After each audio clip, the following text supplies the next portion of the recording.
Good afternoon, beautiful people. It is The Line. It is the Sunday show. It is the last day of May 2026. They say that life is like a roll of toilet paper, Matt. They say it goes faster and faster as you get closer and closer to the end. So I feel like I just blinked.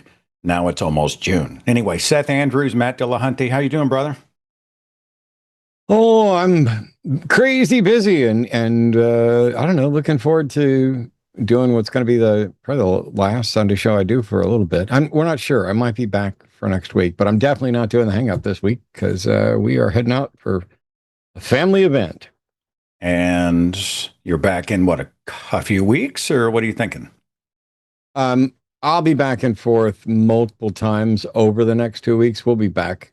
You know, I'm basically, we're going to Dallas and then I'm driving back and forth several times, but everything interferes with the shows. And you know what? I'm just going to take it off.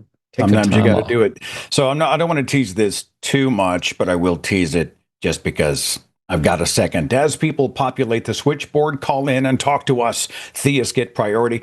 Explain to us why God is real, or why you think a God is real and what that God looks like, sounds like, is like, or if you have something related, I will welcome calls from non-theists as well, but it will certainly give the believers priority. If you want to demonstrate, if you want to defend, now's your shot. The phone number is right there on the screen, and the links, I think, are in the chat or in the description box. So I've been talking to Matt and R and Raw about the slight possibility of an Unholy Trinity reunion event in Dallas, Texas, sometime maybe early fall. So, Matt, I haven't talked to you really, but I've been kind of looking around, pinging local area convention centers and seeing who might be, what's affordable. And you know how you and I've done enough conferences where it's a little sketch, because you're like, oh, well, it's going to be how much? You want how much for the venue? Okay, well, maybe I can afford that. Oh, you want a stage? That'll be extra. Oh, you want microphones? That'll be extra. Projector screen? That'll be extra. If you want things to go with your thing, that'll be extra. So I've been navigating all of these, but I'm hoping that we might get a chance to get you and me and Aaron back on stage in Dallas for a big 3-hour shindig. If it happens, I'll make a big noise about it. So it'd be good to see you back in action. Anyway, are you still on the road? Fun. Do you speak or debate as much these days? Well, there's several debates that were being booked and they got put on hold because of what we're busy doing this month. But yeah, no, things have shifted more to politics. And honestly, with a couple of exceptions, there aren't many apologists who are interested in anything other than rounding up ex-Muslims to join their team, because they can't seem to convince a skeptic or a scientist or a rational individual. I thought you were going to book the Cotton Bowl for us. That holds like 92,000. Yeah, I can imagine. Yeah, I can't even imagine. Well, I put a feeler out on my own channel, and I was like, well, I think, when did we go out the first time and do those cities in the States? Was it 2013 or 2014? Something like that. And then we did Australia, 3 cities in Australia the next year. What's funny about that, and Aaron would not mind me telling you the story, and Matt can totally back me up. So Aaron is one of those guys who's super geeky, nerdy, smart, but he's also in many ways like a toddler. So we're walking through Brisbane, where it was Brisbane, Melbourne, and what was the third city, Matt? Brisbane, Melbourne. That's right. And so Aaron, who knows nothing about any of the places that we are, and we're all in a big tour group, and we're walking around just kind of getting the lay of the land between events, between the big conference thing.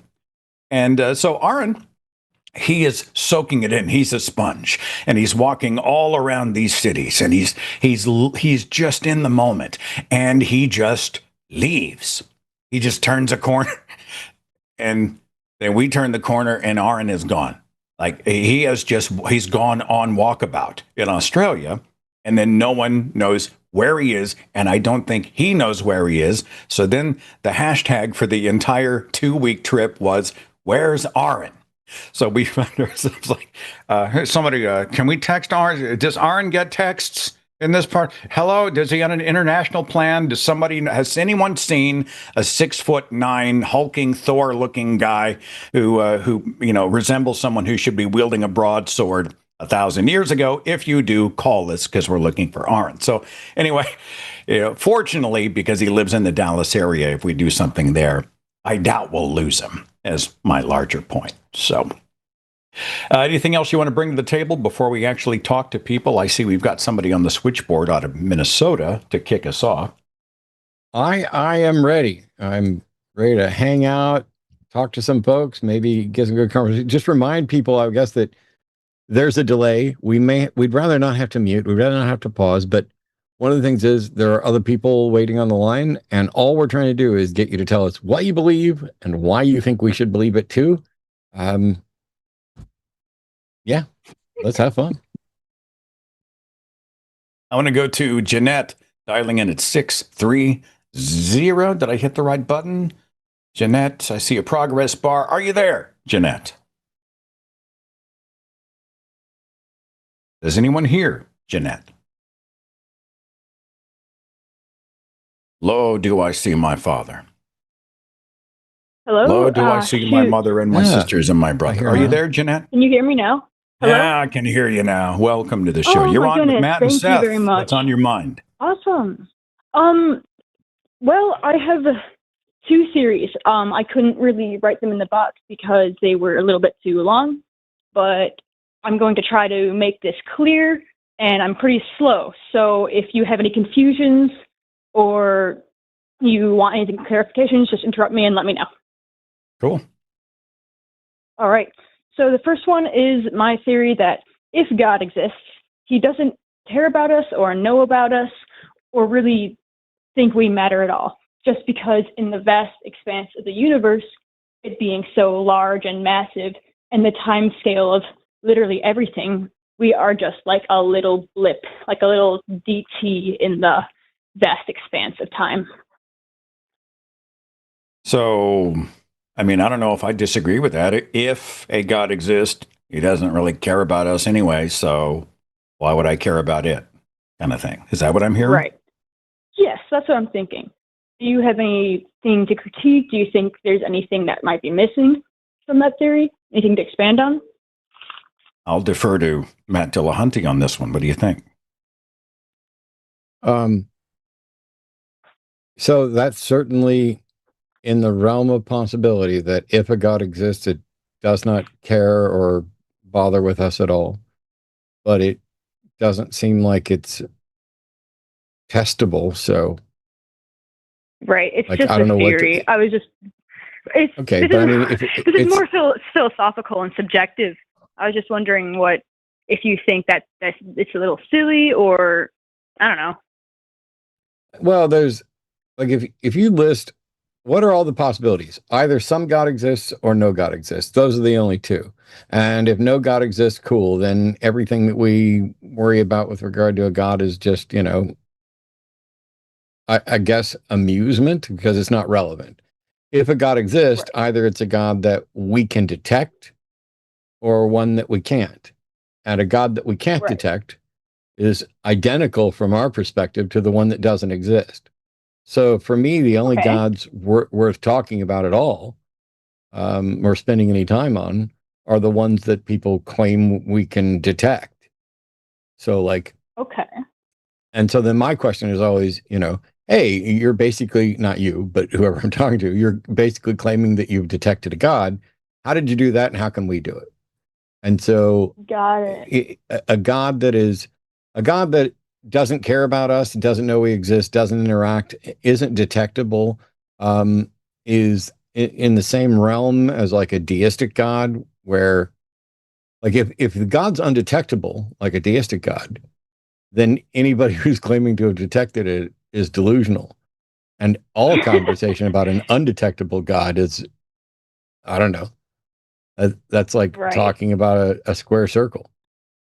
So you can only depend on anecdotal evidence to prove it, which isn't scientific. I don't know how there could be anecdotal evidence or what it would be, but yeah, I don't know what it would demonstrate. Also, I think, Right. isn't there a possibility? What if there is a deity out there somewhere, but that deity is just a total dick? Like the reason, he's undetectable, and there are natural disasters, and child leukemia, and a son that gives us cancer, and all of the calamities and insanity and the waste. Is because maybe there's a God out Right, there, but that okay. God just likes burning the ants under the magnifying glass. You couldn't prove that either at this measure. But I mean, when people talk about the deistic God, I'm like, okay. Do you think there may be something out there? I don't find that a compelling evidence because either that God's totally uninterested or that God simply enjoys our pain and suffering. So what was the second part of your question, Jeanette? All right. This is sort of similar track, sort of more philosophical, but it's kind of a different path. That kind of contradicts itself. Sorry.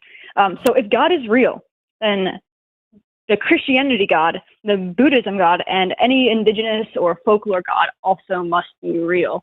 And the reason I think this is that because they are all purely, let me read what I wrote.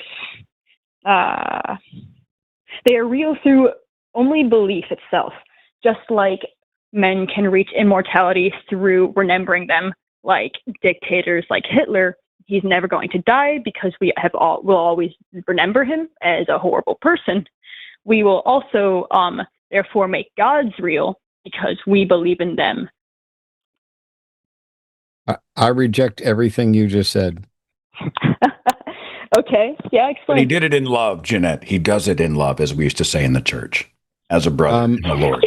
Yeah. Something isn't real just because you believe in it. How is that provable? Okay. Let's see. The measure of whether something is real is not merely whether someone believes something. We know that people can believe things and that it's not real. Right. So delusions are possible. So yes, that is correct. Okay. The type of thing you're talking about is that, we make gods real by believing in them. Are you suggesting that if enough people believe something, a god actually begins to exist as an entity in reality? Right. That's very interesting because they cannot physically exist, just like how heaven doesn't physically exist, or hell, if you're talking about Christianity. I don't know whether those exist. Right. I don't know whether those physically exist. I hear a lot of people claim, I don't really know, going to be honest, but he would not be able to physically exist. But because he is very spiritual, from a different realm, sort of, he must only be from the mind. And so his impact on this planet is through cultural none of that coming follows. Together and affecting. Okay. I mean, so you're saying he is spiritual and exists in a spiritual realm. There's no demonstration of any of that. And there's no demonstration that because, or if it does exist in a spiritual realm, there's no inference. None of the inferences you made are something you can justify. Like right now, the default position is, I'm not convinced that a God exists. Somebody needs to demonstrate a God exists. Until there's a demonstration that a God exists, what can you possibly know about a God? Absolutely nothing, really. Yeah. I mean, so in scientific theory, usually before a scientist knows something or can prove something, they come up with a theory. I definitely am not saying this is true. I am definitely saying this is a theory. That's not how scientific theories work, and that's not what a theory is. A theory is the highest point in science. A theory is the graduation point of thought in science. Within science, we observe things in the world. Definition. I'm sorry. Within science, used the common, yeah. Within science, we observe things and we try to come up with explanations for it. And it's not just a matter of like plucking something out of our ass. We try to develop a hypothesis. And the key aspect of a hypothesis is that it's essentially the beginnings of a model, but it needs to be testable and falsifiable. And then you test it and attempt to falsify it. And then the broader scientific process is that once we have a model or a theory that is submitted for peer review and for replication and all this other stuff, it's scientists don't just go, ooh, let me make a theory, or it is, we list candidate explanations. And so if we say, hey, look, we've given somebody this drug, and here's the amalgamation of all the various effects that were reported by the people who took the drug. We know that correlation isn't necessarily causation, but by doing a controlled study and having, a double-blind thing, we can remove as much bias as possible, and we can start to make a case that the probability that this particular drug we gave is responsible for weight loss and reduction and improved blood sugar at this particular rate. And so that's kind of the hows and whys. When it comes to a God, so far as I know, all I've ever been presented with are claims. Hey, this religion says God is this. This other religion says God is this. This religion has 25,000 varieties, and they all say God is different things. And so then the question becomes, okay, what's the justification for God? And that's where we start getting into, arguments and claims about evidence. But, I mean, not to poo-poo your... think about whatever you want, but it's like, if we're just sitting here going, what if there's a God and he doesn't even know we exist and doesn't interact with us and isn't detectable? And my take on that is there's no reason for me to care about that God or that topic. So let me get this right. Don't correct me if I'm wrong, but you say that you don't care if a God exists if there is absolutely nothing to prove its existence. If there's no reason to believe that a God exists, why would I spend any time thinking about it? If there's a proposition that is untestable and unfalsifiable, every second I spend on it is futile, and it's a second that I could have spent making the world better or learning something that is testable. Okay. But you said hang on, let me jump in quickly, Jeanette. What's your interest? Like, I get it. Sometimes we can sit around the coffee table and get academic about, in the abstract about various things that may not impact our lives directly.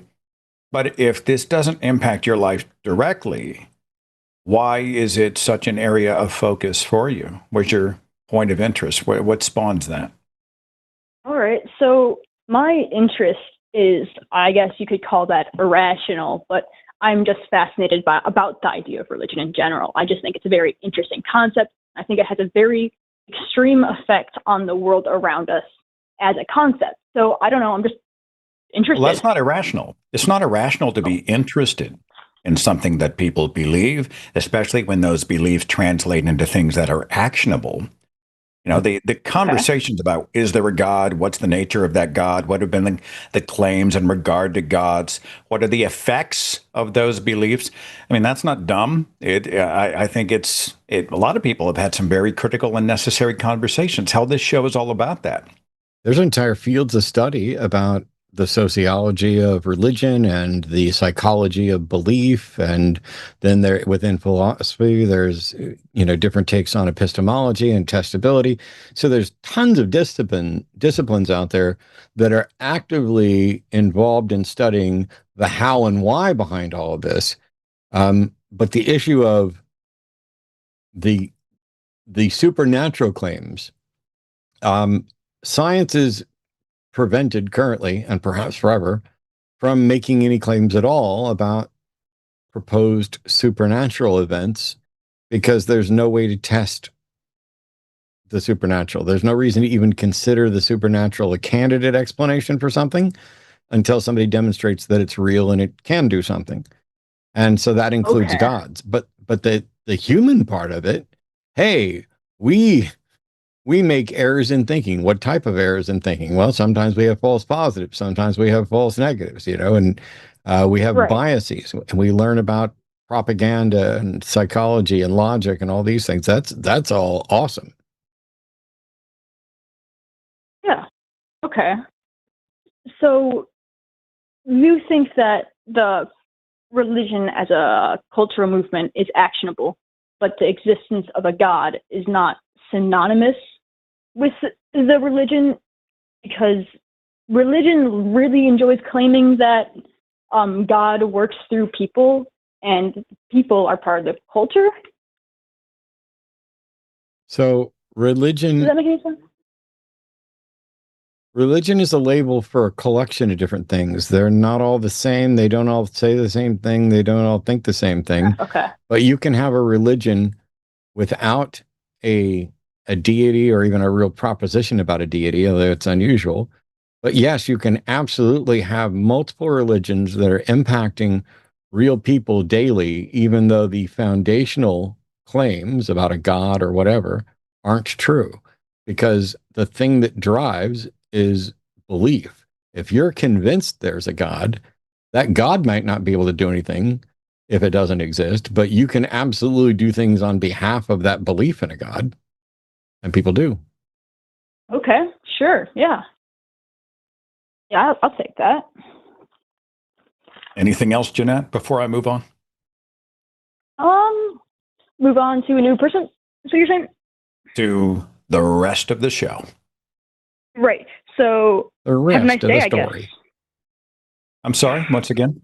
Sorry, Have I a nice talked over day. that. But Oh, thank I you, never Jeanette. Thanks asked for how Thanks, calling. you were Jeanette. doing, but All right. We appreciate you very much. all right. Have a nice day. See you. I mean, understanding the nature of religious belief. Why do so many people? Yeah, this is one of the. It's not. It's an argument. It's not a great one. But I was talking to a religious person, friend of mine, on my tennis team, and we actually started talking about my non-belief in God and my skepticism about religion. Blah blah blah. And he said something that I know you've heard quite a bit. He said, "Well, don't you find it interesting that all around the world, people who've never met each other from various backgrounds and personalities and cultures and everything, like billions, believe in a God? Don't you think that's interesting?" I'm like, it is interesting. In his mind, it was a flex, right? He's like, well, therefore, we are naturally inclined to lean toward a divine figure. It is hard, it is wired into us. And of course, we can have conversations about why people tend to do that. Dr. John Wathy's got a great book about it. It's thick, but it's really good, called The Illusion of God's Presence, which talks about sort of the infantile nature being reactivated by the father figure model. But, essentially he was saying, well, my God's not necessarily then any better than anybody else's God because everybody believes in a God. But, a lot of people believe in it. I would want to know more about why that happens. And then I would want to talk about the nature of those gods. And then I'm going to talk about the effect of the belief in those gods. And so I don't think any of those are dumb. I know I'm not saying anything new to you, Matt, but that was kind of my takeaway from Jeanette's call. We should have these conversations about belief, why it happens, and is it rational or not, right? Yeah, there's tons of stuff to study. And many, great books about human thought, human psychology, human needs, and how we try to fill it. If somebody comes up to me and they're like, "Don't you find it interesting that billions of people believe in a God?" Yeah, I find it interesting. I also find it interesting that seemingly none of them believe in exactly the same God, and many of them believe in wildly diverse gods. And huge pockets of them believe in gods that are their existence is mutually exclusive. And so this billion people and this other billion people can't both be right. And so for me, the curiosity there is, if either of them were right, how would we show it? And if there's a billion people that are convinced of one wrong thing, and a billion people convinced of another wrong thing, and a billion people who we don't know whether what they're convinced of is real or not, what's the delineation? What is the thing that shows, oh, is it delusion? Is it an error in thinking? Is it a real God that is revealing itself to, a select few people, or, just pick the Jews, or, whatever. And it's not that I'm saying I know for a fact it's all bullshit. I don't. If you have an untestable, unfalsifiable God, all I can say is you can't possibly have good reason to believe in it. I mean, if you're acknowledging it's untestable, then there's no test you could have done to show that you were right. What I do know is that we know what the limits right now are of our ability to investigate certain things, and it hasn't stopped people from thinking that there's ghosts and goblins and all kinds of stuff that they can't demonstrate. And so for me, the most obvious answer is that we're humans. We don't always think correctly, and we're communal. And so when a group of people that we grow up around and care and love and are looking out for us and are providing good information on subjects A, B, and C, give us information on subject D that we don't know any more about, we're probably just going to go with it. And then we build the stories that support those things that we went with and the people that are on our side. I see some folks calling into the switchboard as it continues to populate again. If you are a God believer or a believer in the spiritual or the supernatural, we will give you priority. We would love to talk to you if you have a point. Okay, have a point when you call. But if we can have that point and discuss those points, plural, we would love to have that conversation. Let's talk for a second, you and me, Matt, about something, a belief that has resulted in some actionable stuff.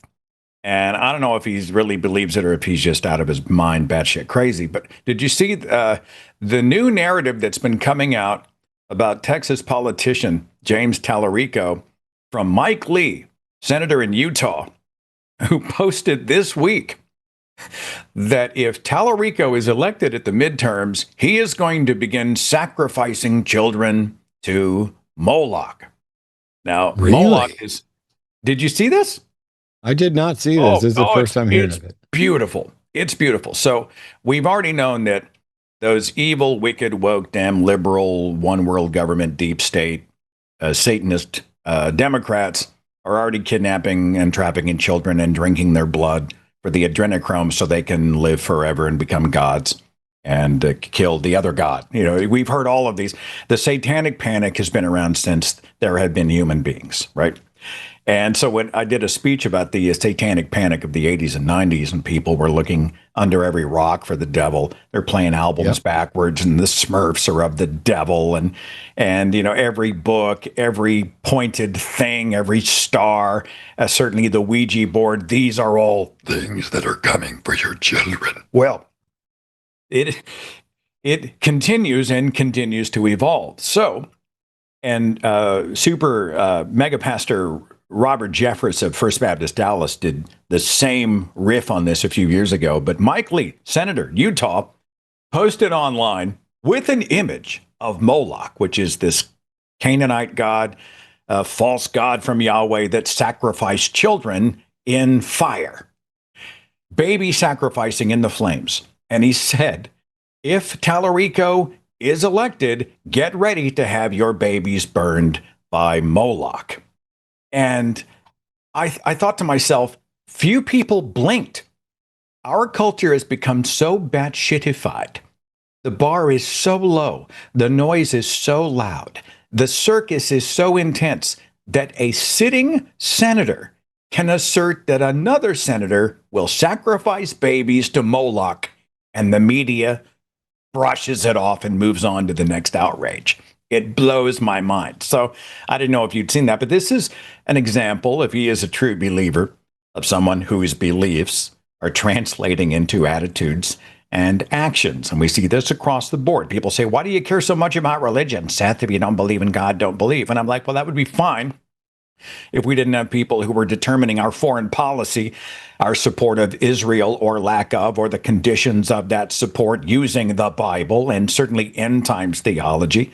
If they weren't targeting LGBT people because they were named sodomites in the Old Testament and the New, if they were going after marginalized groups, if they were wanting to be dominionist, running the world, if that wasn't on the table, I might be a tad less interested in all of that. Matt, why do you care so much about religion if you don't believe in God? I guess I'll ask for your response. I know you've given it 1,000 times. Would you make it 1,001?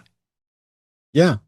What you believe informs what you do, and what you do has consequences for you and other people. There's simply no way for you to have beliefs and operate on behalf of those without impacting other people. And so, in the same way that you're going to exercise your liberty to enact your beliefs, I'm going to exercise my liberty to oppose them because my views are that the religious extremists, the rights. I actually just talked about this a little bit. I did a video that's not public yet, but I released it. American Atheists did an event yesterday in Philadelphia, working with some religious leaders to promote the idea of plurality, that in our 250th year, in order to save democracy, those people who disagree with things are going to have to work together. And so you're going to need people who disagree on religion working together for, human rights and dignity, et cetera. And there's a number of people that can do that.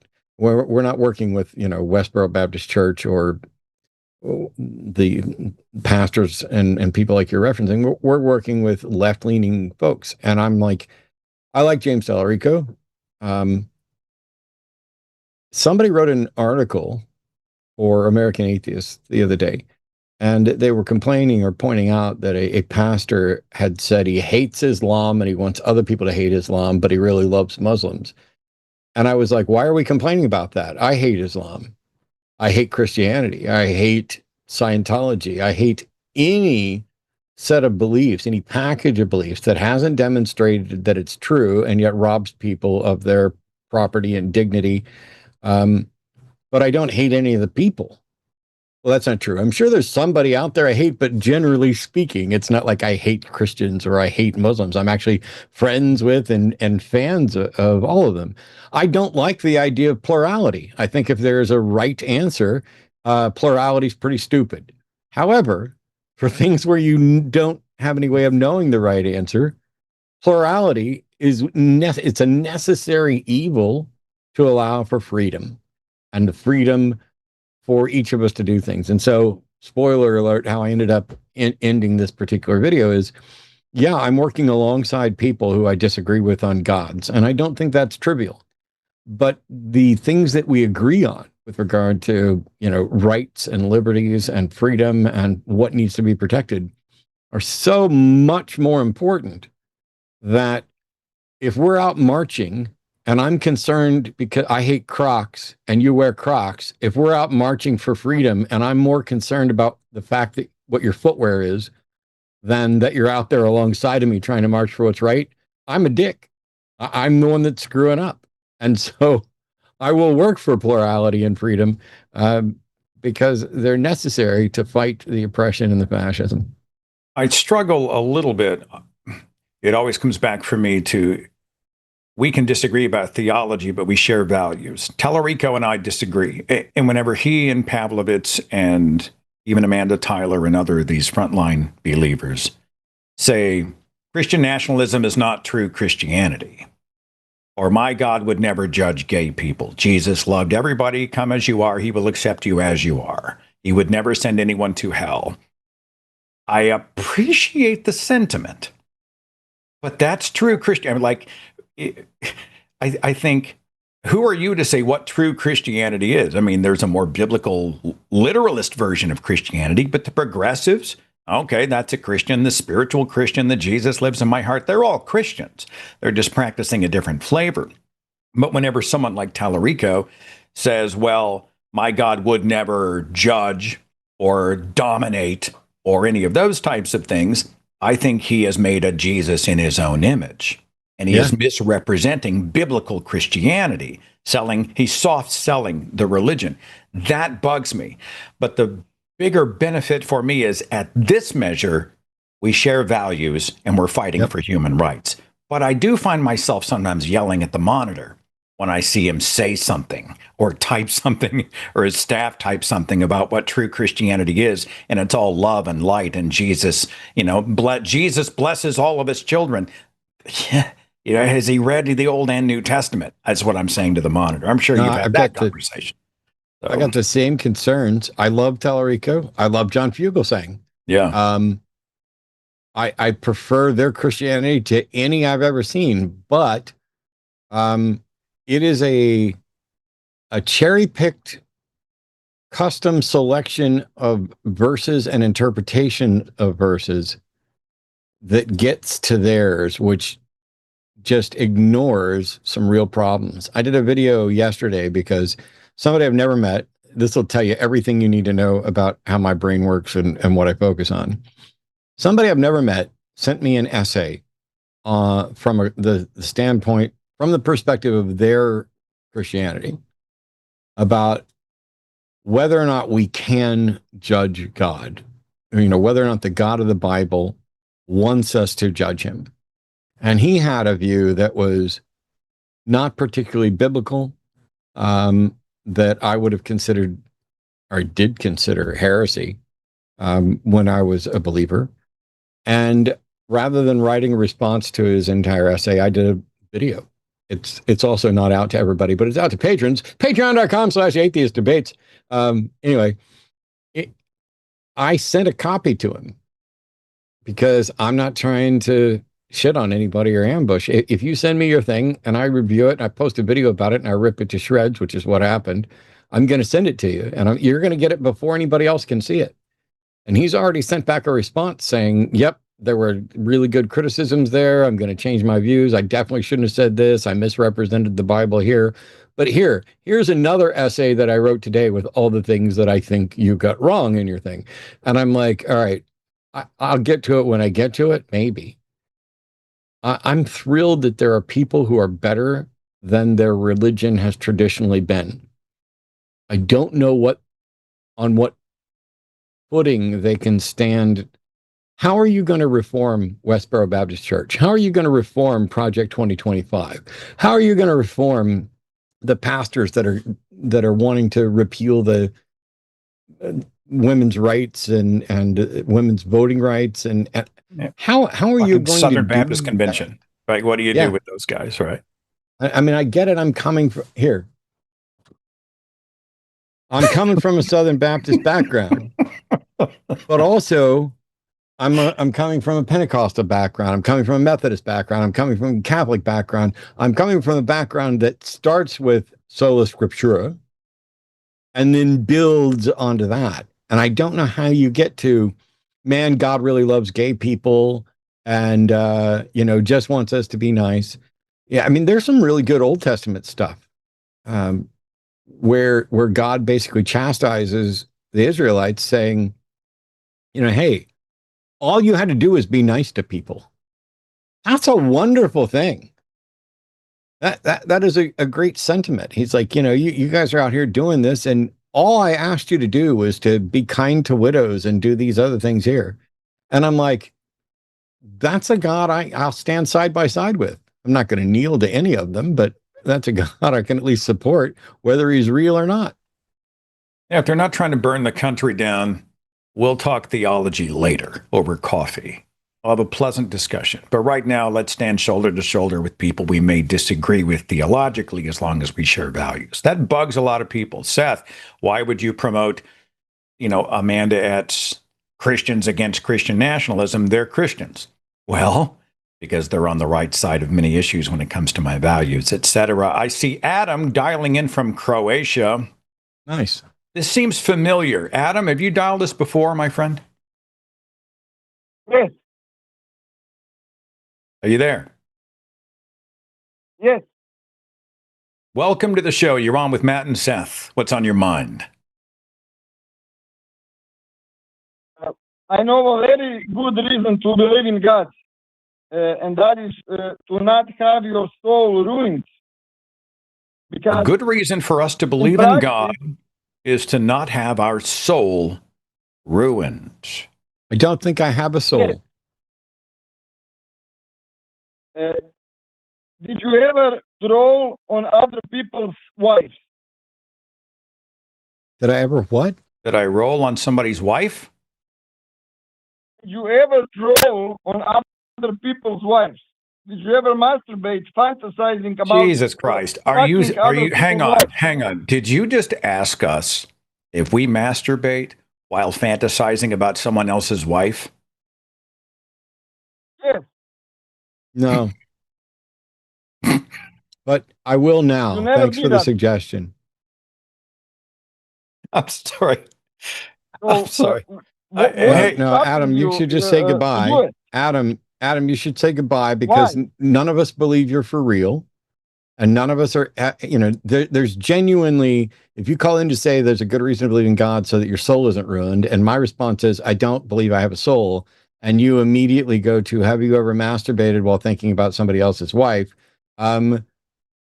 There's no reason for us to carry on any conversation with you. You're definitely not serious, even if you thought you were, and nobody should take you serious. And I'm tired of people calling in over the web thing with their anonymity just to do a Baba Booey. So say goodbye, Adam. Baba Booey is apparently something that he might consider, thinking of someone else's wife. It's so wild. Honestly, and this perhaps is related, there's an entire culture of people who get off on dialing shows like this and saying dumb shit that gets them attention, even bad attention. Like there is no, apparently for them, there's no bad attention as long as someone sees them. And I don't think that's true. I think there is such a thing as negative publicity. Yeah, there's that, all press is good press. No, it's really not. Really not. You can ask Weinstein and others about that. Let's see here. I got Dave dialing in from Ohio. Dave, welcome. You're on with Matt and Seth. You on there? You with us? Have you arrived? Hi, Matt and Seth. Welcome. Hello, Matt. What's on your mind? Oh, you guys are two of my favorite public atheists. I just happened to come across you on YouTube and dialed in, and happy to get in. Let me just go kind of general to, I guess, more specific because I've been listening along to you.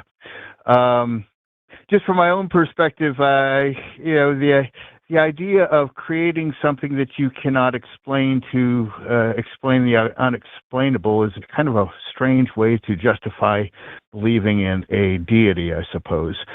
When I talked to the screener, I mentioned something about Sapolsky.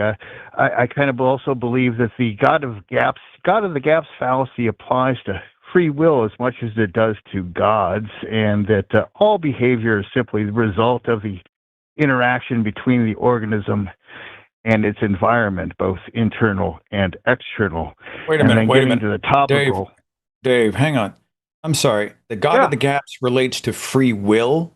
You're going to have to go a little deeper on that for me. I'm slow. Okay, sure. As people try to justify the existence of God, every time we come up with an explanation, it's like, okay, it's not that, but it could be this. It's not fire. It's not wind. It's not this. And now we just have, it's the origins of whatever. And so when you try to prove the existence of God, the evidence just kind of evaporates. And when you try to do the same thing with free will, you end up with, it exists because it feels like it to me, which is a similar argument to what most people say about, God or Jesus. It feels like it's real. And when you try to actually prove it with science and evidence, it just kind of, there's nothing there. Hang on. So that's basically, I now want Matt to jump in as well. But I would think when it comes to free will, if we're talking about mechanisms in the brain that are firing as part of a decision-making process that happens organically, that would be, I hope, something that we could perhaps measure or get better at the technology that would produce a measurement. I don't put the free will argument in the same zone as a God belief. Yeah, okay. We can make that argument, and I think Sapolsky attacks those pretty well in his books. But no. I mean, but Sapolsky is using a scientific method to make his case. Yes. I don't know your thoughts on free will, Matt. I mean, to say it feels real, therefore we think we have it. God, free will. I don't equate those two, but am I missing something, Matt? Yeah. Well, just if you're going to make the same arguments, if you're going to make the same similar argument, Jesus is real because I feel him in my heart. I feel like I have free will because I have free will because it feels like it to me. That sounds like a very similar argument. Okay, but the fact that arguments are similar in structure is irrelevant to whether or not they're sound. You still need to have more substantiating evidence to make them to actually. I don't know what substantiating evidence there are. I was saying the fact that two arguments are similar has no bearing at all on whether or not one of them is sound and one of them is not. Well, what I'm saying, there is no just as there is no sound argument for the existence of gods. I just haven't found any. How do you know there are no sound arguments for the existence of God? I just have not heard any that have been convincing to me. Okay, well, the fact that you haven't heard a convincing argument doesn't have any bearing on whether or not there's a sound one, does it?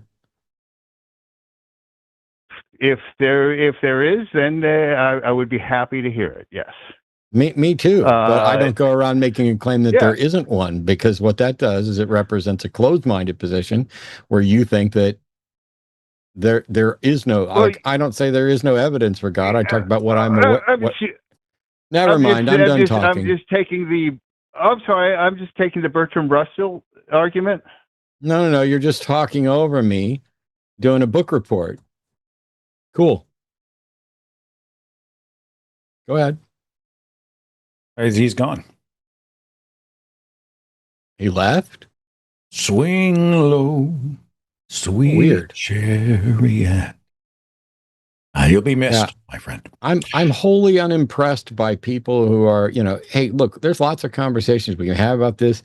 I'm not familiar with Robert Sapolsky's work in great detail. I've seen some lectures and talks from him. People reference him on occasion. I'm glad people are learning stuff from him and others. But the fact of the matter is, two arguments can both be valid in structure, and that makes them incredibly similar, identical from the structural standpoint. And that doesn't tell you at all about whether or not they're sound. And when you start making claims about there is no evidence for a God, that's very different from saying, I'm not aware of any evidence for a God. Can you present evidence for a God?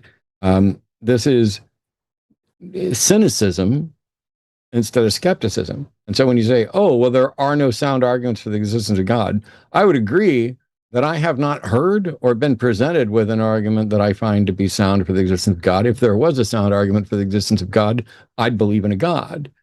But the fact that I'm not aware of one doesn't mean there isn't one. I'm literally on these shows multiple times a week waiting for somebody to actually present one. If my position is there isn't one, why the fuck would I be waiting here for one? And it's bizarre. It's like some folks, when they realize, hey, I don't have good reason to believe in a God, take the extra step of like a fallacy of saying, oh, all these arguments are lacking, therefore it's bullshit. And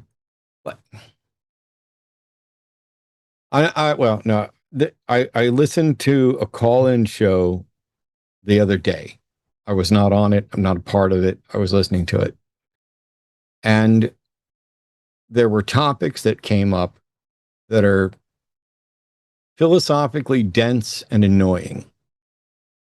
Happens when you get Bilbros calling in and arguing about the foundations of logic and reality and blah, blah, blah, blah. The caller didn't have a clue what they were talking about. The host on this particular show did not understand the topics, and the audience did not understand the topics. And so everybody was just like, oh, this person's stupid. This person's this person. And I'm like, no, this is, we'd all be a lot better if everybody just stopped speaking in like declarative assertions and said, I haven't seen this. Let's stop shifting the burden of proof. If somebody calls in and says, hey, you can't have logic without God, great, you've made a claim. Demonstrate that logic, as we're describing it, is in fact contingent, and then show what it's contingent on, if it's contingent on a God. But you have to know enough about kind of the subject. And I get it. It's really interesting. Hey, why do people believe stuff? That's interesting. Do we have good reason to believe this? You know, what's the sociology about the history of religion? Dennett wrote books on this early on, including, you know, Religion Evolves. And then there's a lot of work that's been done on, hey, do we begin with something like animism or spiritism, where the trees are alive or have some spirit in it, and then we build off of that? Or is there more of a top-down structure of I'm going to lay down the law, and when you question me, I'm going to say it's not me presenting the law, it's God, you know, to use God as a tool for that. All of those they're interesting. I don't know why we lost the caller, just because all I was pointing out is you're making declarations about what evidence there isn't and what arguments there aren't. And when I point out what's the justification for this, it's funny, because if you look at that conversation, and I'll stop here, he's modeling this notion that it's silly to say that Jesus exists because it feels like he exists, and it's silly to say that free will exists because you feel like it exists. And yet somehow he doesn't think it's silly to say there are no good arguments just because he hasn't heard one.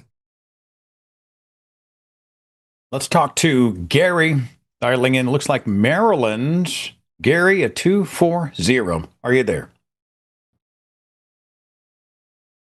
I think there's a little bit of a delay. Yes, I am. Gary, welcome to the show. You're on with Matt Dillahunty, Seth Andrews. What do you want to talk about, my friend?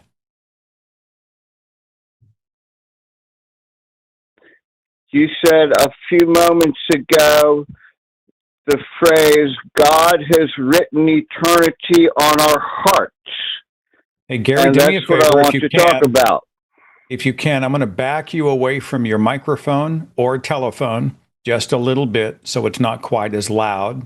We are hearing distortion, and I want to make sure everyone can hear what you're saying. Would that be all right? And I'll have you start again with your question, Gary.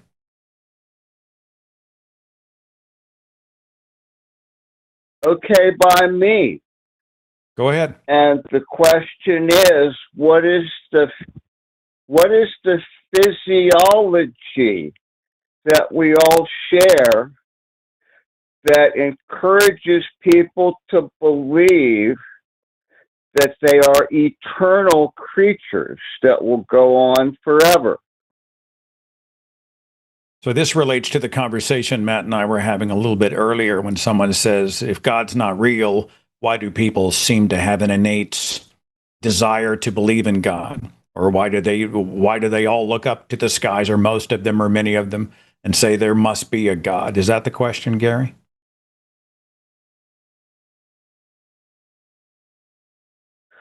No. I'm gonna need to back you up, brother. Pull that phone back about 6 more inches for me. Okay, and let's go again. Explain your question to make sure I'm understanding. Religions, I have not studied as broadly as Matt has, but it seems like most religions that I've become aware of are offering people an eternal afterlife. And that seems to be the big drawing point. And my question is about what is it innately within us that encourages people to believe that it is true that we have an eternal life? Maybe they don't believe it's true. Maybe they just hope it's true because they'd rather not die.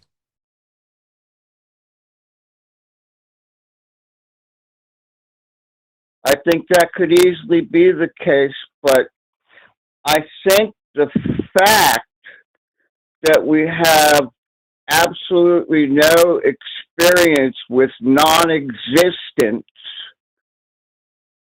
makes it easy for people to believe wrongly that their existence will continue forever. How you know they're wrong?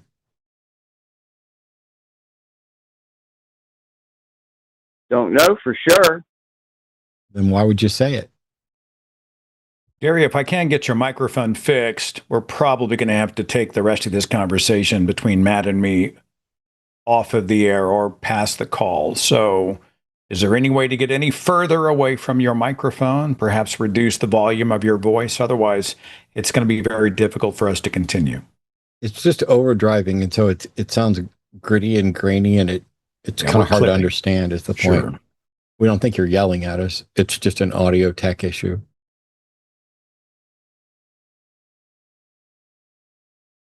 Okay, I'm going to give up then. I think I have explained my question, and I'll let you guys chew on it.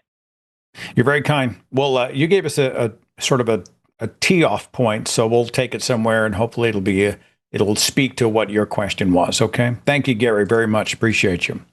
So, we make up stories to balm our fear of death, the idea of a finite mortal life. Holy shit, what happens if I won't live forever? The idea of an afterlife becomes appealing. And I find a lot of this is, I don't know what heaven looks like. I just think we go on. That's where even some of the Christians I've met, they're like, well, do you believe in heaven with pearly gates and mansions and streets of gold like it's written about in Scripture? And they're like, but I just feel like this isn't everything. I feel like we go on. I hear a lot of that, Matt. You think they're balming? A lot of people are just balming their fear of being mortal? I don't know. I can look at it from how I viewed it, and from what we can guess and approximate from what we've understand about psychology and talking with people who've deconstructed and what they used to believe. So, for example, I was raised primarily Southern Baptist, but I had Catholic relatives, so we thought we're in a Mary worshiping, saint worshiping cult. And I would occasionally go to Pentecostal churches, and there are things that I don't remember right now about what my actual position was. Like, I definitely accepted the science behind evolution, but I also somehow thought that God did it. And I never dug in enough to try to even make it make sense. It didn't matter to me if I understood that. It was the two things were both true. And I believed in a heaven and a hell and what the Bible had to say about them because that's what I was taught and because the adults around me believed it. And because I was trained like everybody else, that how arrogant would it be for you to suggest that all of these other people are wrong? That appeal to the crowd, that appeal to the popularity of the idea, is maybe even stronger than what your desire is. Like, ooh, I'd rather not die. So if somebody asked me now, do you want to live forever? Probably not. I can imagine, eventually getting bored, but I'd like to live just exactly as long as I'd like to live. And if that's, 25 billion years, cool. If it's, a week from Thursday, okay. But it's the fact that we don't know things, and that's uncomfortable. And when people around you are convinced that they have the right answer and you don't have any way to show that they're wrong, it seems and feels arrogant to even presume that they could be wrong. And that's I think what keeps a lot of people in belief.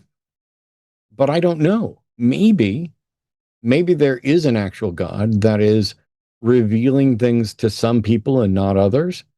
And maybe you, whoever's out there getting ready to call in and be like, oh no, you got it all wrong. I have the true inner witness of the Holy Spirit, and cool. How can I get that? Because I think, as far as I can tell, for me, I was a sincere believer, and I was sincerely mistaken, because the justifications I had for believing were all fallacious. There was no valid and sound argument, no empirical evidence, and nothing that wasn't, at best, I can't think of anything better, so I'm going to go with God. I mean, that's genuinely about as good as we could get for anything. I'd love it if somebody call and give us something different. It's weird. When I was a believer, I was actually more scared of death. When I believed in heaven, for some reason, even though, like in the abstract, one day we'll go to a place where it's perfect and there's happy, happy, joy, joy, color and music and mansions and all that stuff. And I was terrified of death. And I'm not a fan. Like I want to be alive as long as I can, as long as it's a good quality of life. Not a fan of the concept of dying. Like, I don't want to wither and, all those horrible pain and suffering and all that. But I mean, as far as non-existence, now that I'm out of the faith, I don't have a fear of death. It's like that Twain, I'm paraphrasing, where Twain said, I hadn't existed for billions of years before, and I hadn't suffered the slightest inconvenience from it. And that sort of helped me put things in perspective. It's like before you were born. I wasn't really conscious at all, actually, that I didn't exist. So certainly I want to be alive. But I have found that this is often true in very fundamentalist circles. They talk a lot about how, come Lord Jesus, we can't wait to go and spend time in heaven. And then they spend their entire lives in fear, preventing the end, whether it's the end times, right, which have to happen in order for Jesus to return. And yet you watch Christians, they spend so much time and energy trying to prevent the shit that the book of Revelation says must happen and will, as God's will, happen by design. They're always trying to stop that. Or they say, well, come Lord Jesus, whatever happens, don't fear those who can harm the flesh. Fear those who can harm the soul. No weapon formed against me shall prosper. Am I not worth more than any sparrows? And they spend their whole lives like bolting their doors and updating their security cameras and loading their handguns and, updating and paying through the nose for insurance because shit might go down. They live a lot of their lives as if there is nothing. And I just find that sort of an interesting thing. You claim that you... Go ahead, brother. Oh, no, sorry.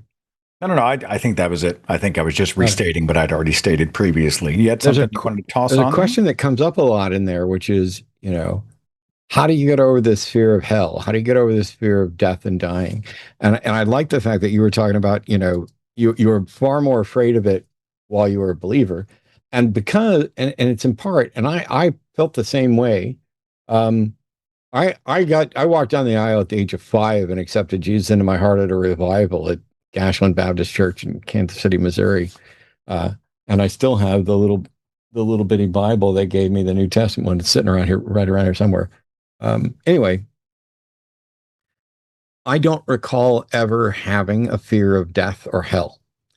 And I was probably a little weird because I was a little worried about my friends at school and their souls and whether or not they were going to end up in hell.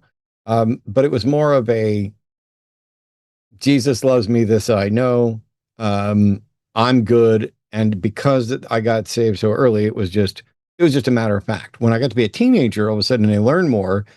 The fear rose a little bit more because it's like, ooh, was I actually saved at 5? Did I understand it? When I said the sinner's prayer, could I have been sincere? How could I have been saved then if I didn't understand what it even was until now? Like just today, I finally understand what the whole thing is. And that increased the fear. because you're less certain. When I'm 5 and I did what everybody told me to do and I felt good and I got the joy down in my heart. Sing it on the bus to school, stop at McDonald's for a cheeseburger that somebody else paid for, hoorah. Once I got to be a teenager, it was, oh, I've been wrong about this. I was wrong about that. I'm just now understanding this. What if I'm wrong? What if one of these other versions of Christianity is true? What if something other than Christianity is true?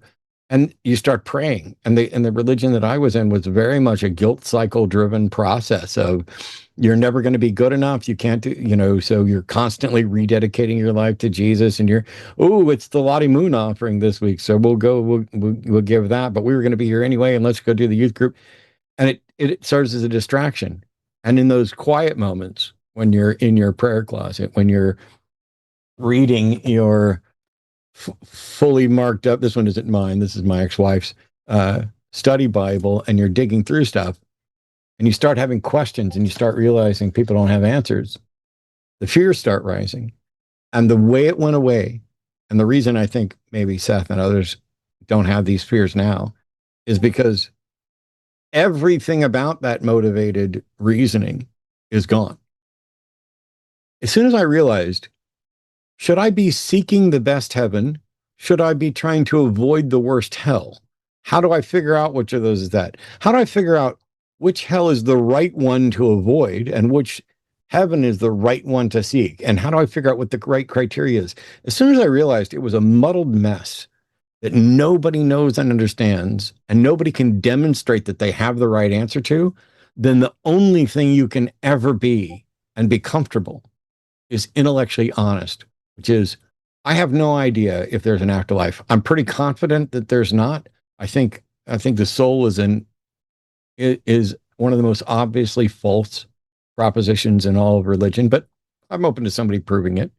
I don't, my mom thinks she's going to go to hell or to heaven, but that's not possible because she thinks I'm going to hell and there can be no sadness in heaven. And there's no way that my mom, who loves me, could ever be in heaven and not be sad that I'm in hell.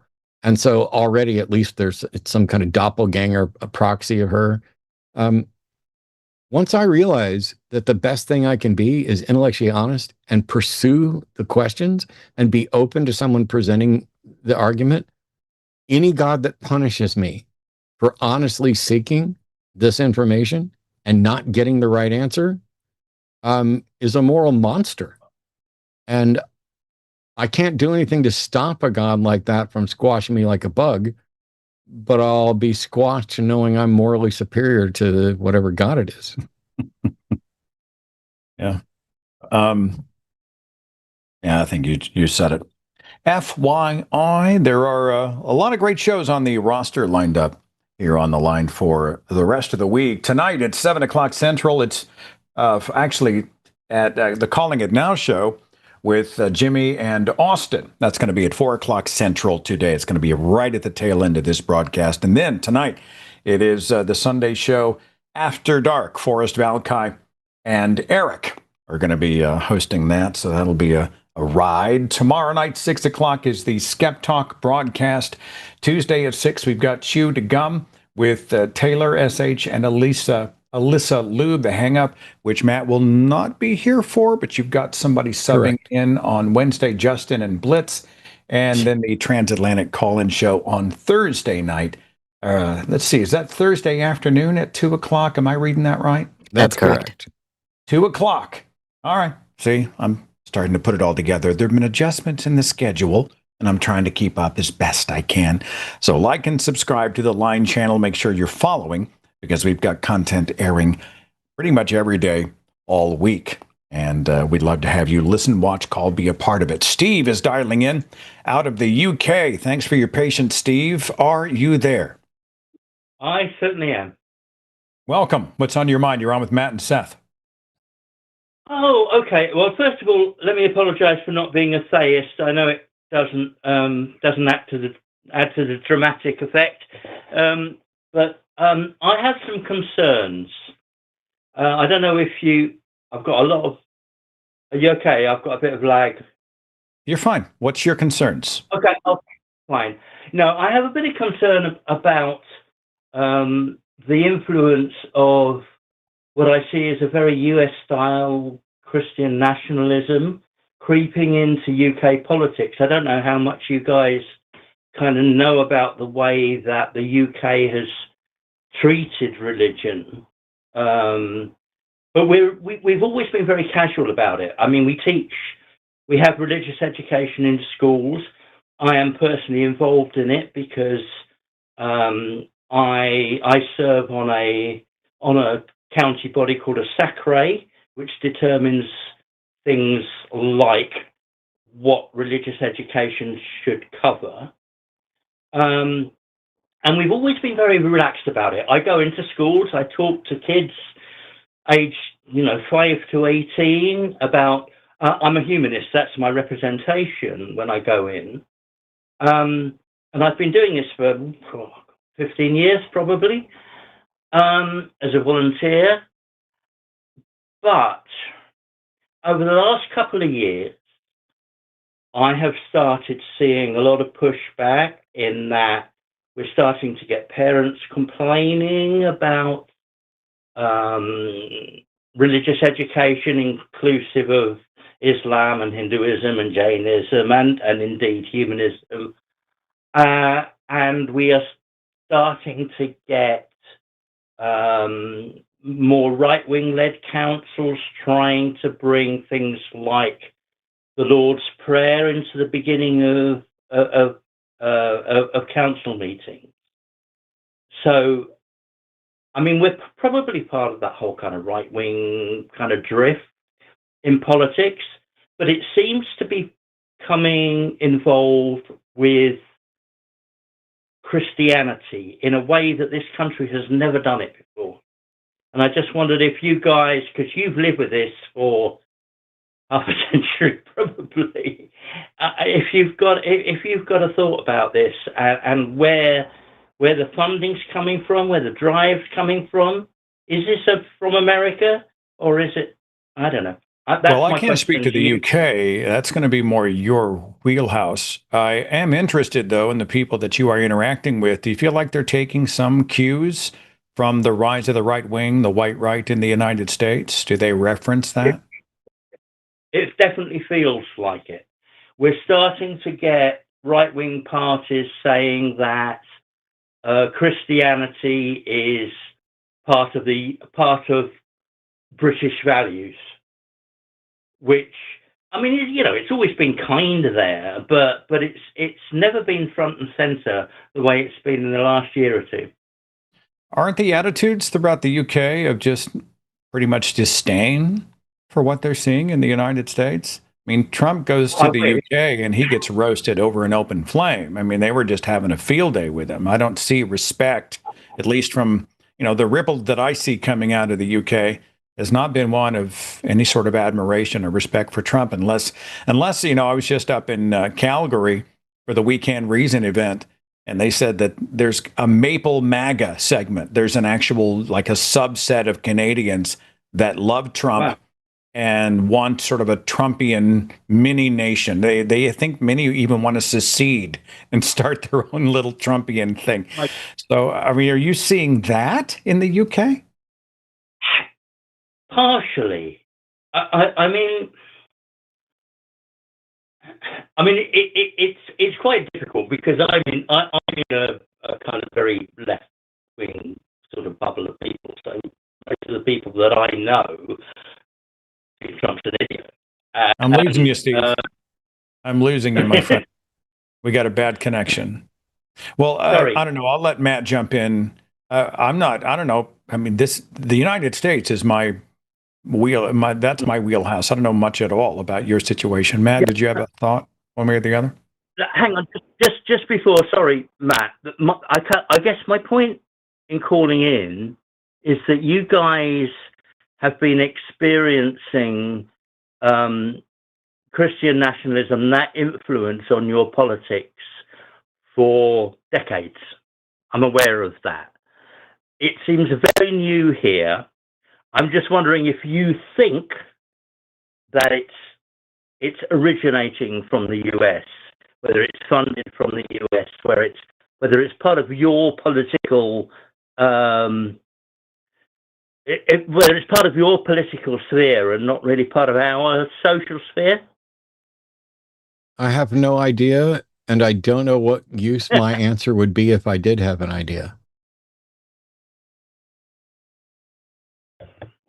I mean, don't we see a pendulum swing often throughout our history in nations and regions all around the world, where sort of this zealot far right wingism sort of, it swells, and then, you know, the shit goes down, and then usually something horrible happens, and then the pendulum finally swings back the other way, and history takes a sigh until the next rise. I don't think this is indigenous to any border or culture or language or people. And so I can't speak to what's happening in the UK. I simply know that far-right fundamentalist, you know, attitudes, they're not indigenous here, but we're certainly having our challenges with them in the United States right now. So I think you're absolutely right. You know, we've had, you know, with the British National Party and the National Front, we've had all of that kind of right-wing rhetoric come and go since, well, certainly since the 1970s. So, you know, I'm nearly 70 myself. So this is the first time I have seen that right-wing rhetoric so closely coupled to Christianity. I've not seen that in this country before. I know you're familiar with it, but I've never seen it here. Well, it won't be long, and your politicians may be warning that the opponents will sacrifice babies to Moloch. So keep your eyes open for that over there in the UK, Steve. But I can't be of much help. I don't think Matt can either. Moloch was Yahweh anyway. Moloch was Yahweh anyway. So I'm not sure who anybody's sacrificing. But I'm going to move on, Steve. Thank you for the call, though. Be safe over there, all right? All right, take it easy. Hell, I'm not an expert in geopolitics. No, but also, like, I have no idea what the cause of, like, increased fundamentalist views in the UK might be. Is it from us? Is it not from us? I don't know. And I don't know what use my thoughts or anybody's thoughts on it are. I mean, to me, the better question is, what do we do to fix it or to oppose it? And it seems like anybody in the United States, including those of us who are on the left and opposing this stuff, are probably the wrong people to ask, because we have fucking failed in an epic fashion to stop or seemingly even slow the Christian nationalist takeover. Even when they published their plan in a Project 2025 document, and we shared it and railed against it and tried to get people involved, yeah, we're cooked. And I guess the biggest reason to reach out to us is to say, oh, what do you think you might have done differently to avoid? Well, I think we're challenged on a few levels. I'm actually preparing a pretty deep presentation that I may be giving in Sarnia at BajaCon. People often say, well, how did we get here? Which is like, oh, well, you know, that's a conversation that would fill encyclopedias. But to cover, you know, starting in the mid-20th century, and we see this sort of rebranding of the United States as a Christian theocracy during the Red Scare, and we see Reagan coming in, and we see the deregulation of broadcasting, and then right-wing radio and Fox News, and the oligarchs, the well-funded organizations like the Heritage Foundation and the Moral Majority, and churches that were so political in violation of the Johnson Amendment. So now, you know, we've got the oligarchs who are worth squillions of dollars who are funding propaganda campaigns. And, you know, I think, who was it who said that you would appeal to people much more you could motivate them much more by appealing to their prejudices. And I think there's a culture, you know, certainly we know that the Fox Newsification of the media does that. I was reading about 1920s Germany, right? and pre-Mussolini Italy. And I was interested that there are parallels, so many parallels. I get taken to task by some people when I make a comparison about the rise of MAGA America and the rise of Nazi Germany. But there are a lot of similarities. And we see it time and again that a culture responds to savior figures, charismatic strong men who come in and say, I will save you and protect you, and I will make you great. So you go in and you vilify and you other and you create enemy narratives and you caricaturize them and you say it's real. They're all coming. They want to take what you have. They want to make your kids in today's age. They want to sacrifice your babies to Moloch. They want to make everybody in your school trans. They want to open the border and let the hordes to come in to steal everything that you have. They want a one world government for the rise of the Antichrist. They just scare the shit out of people. And there's a demographic that responds to that. And then you position a strongman savior figure, a charismatic figure that says, I alone can fix it. Trump's words from the 2016 presidential Republican convention. I alone can fix it. There's a culture of people that respond to that, and they're willing to suspend these laws on earth because they see this person divinely inspired, divinely appointed, God's proxy. So then it becomes a kind of vertical morality. God's law trumps other laws until everything can be fixed. We want someone who will make us great and punish the wicked. And we've seen that throughout our history. And shit goes wrong. Things are horrible. If those civilizations survive, it's usually pretty messy when the pendulum finally begins to correct and swing back the other direction. I've had this conversation with Natalie, Matt. I don't know that we will survive. I don't either. The United States will ever recover. But I don't know that it's a tiny pocket. I think it's probably pretty normative amongst just humans in general, that if you can simplify it, and by that I mean give me an enemy, give me somewhere where justice needs to be done, where injustice is happening, and I can then, that can become my target. That can be those can be the people that I hate or the people that I want to save, or this is the good I can do, because the world is too complicated and messy for me to be able to understand who I should be mad at in the first place, and who should, if you tell me there's children dying over here, I'm going to that's going to short circuit my brain into, must help. And so, when you hear, James Tallarico is going to be sacrificing your babies to Moloch, I don't know that would have impacted me at all when I was a believer. But I also grew up during the Satanic Panic that you mentioned earlier as well. And it's like, I burned my rock records. I mean, I got to where I was listening to nothing but Petra and Carmen for a little while. And then, reality set back in, and Casey Kasem's Top 40 started getting recorded on cassette tapes so that I could hear, John Lennon or whoever. But giving people, making it easy, us good, them bad, is for many people all it takes. And it's not that they need to know, and we're all prone to this. It's not that we need to know the facts. All of us have shared some fucking meme that's not real.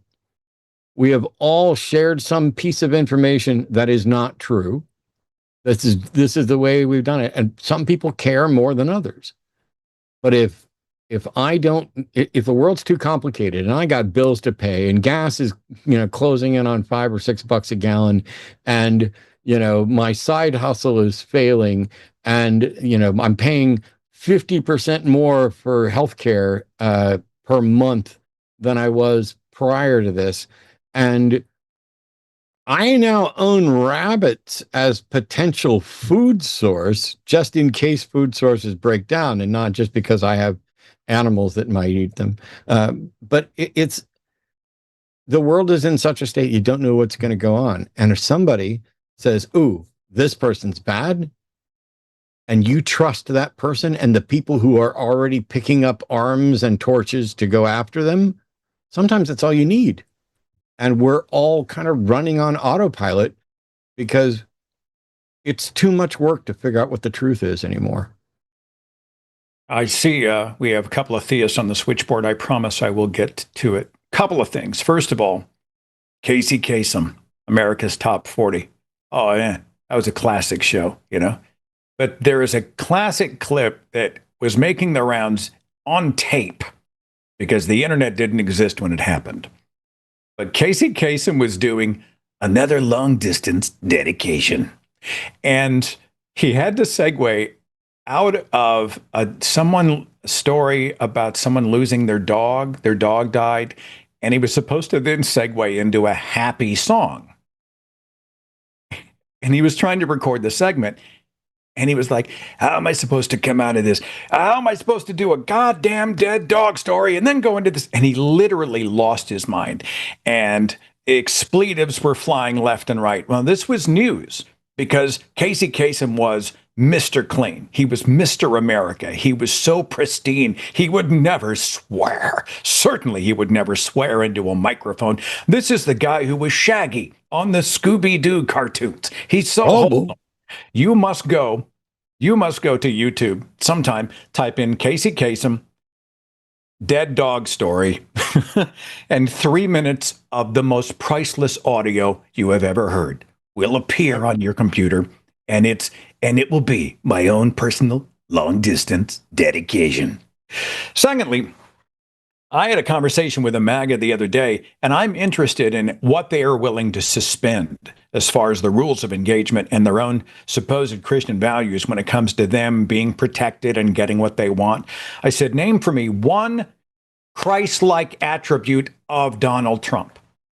You know, does he love God? He's a Christian. Does he love God? Yes. Does he love America? Yes. Do you support him? Yes. Give me one Christ-like attribute using your model. Radio silence.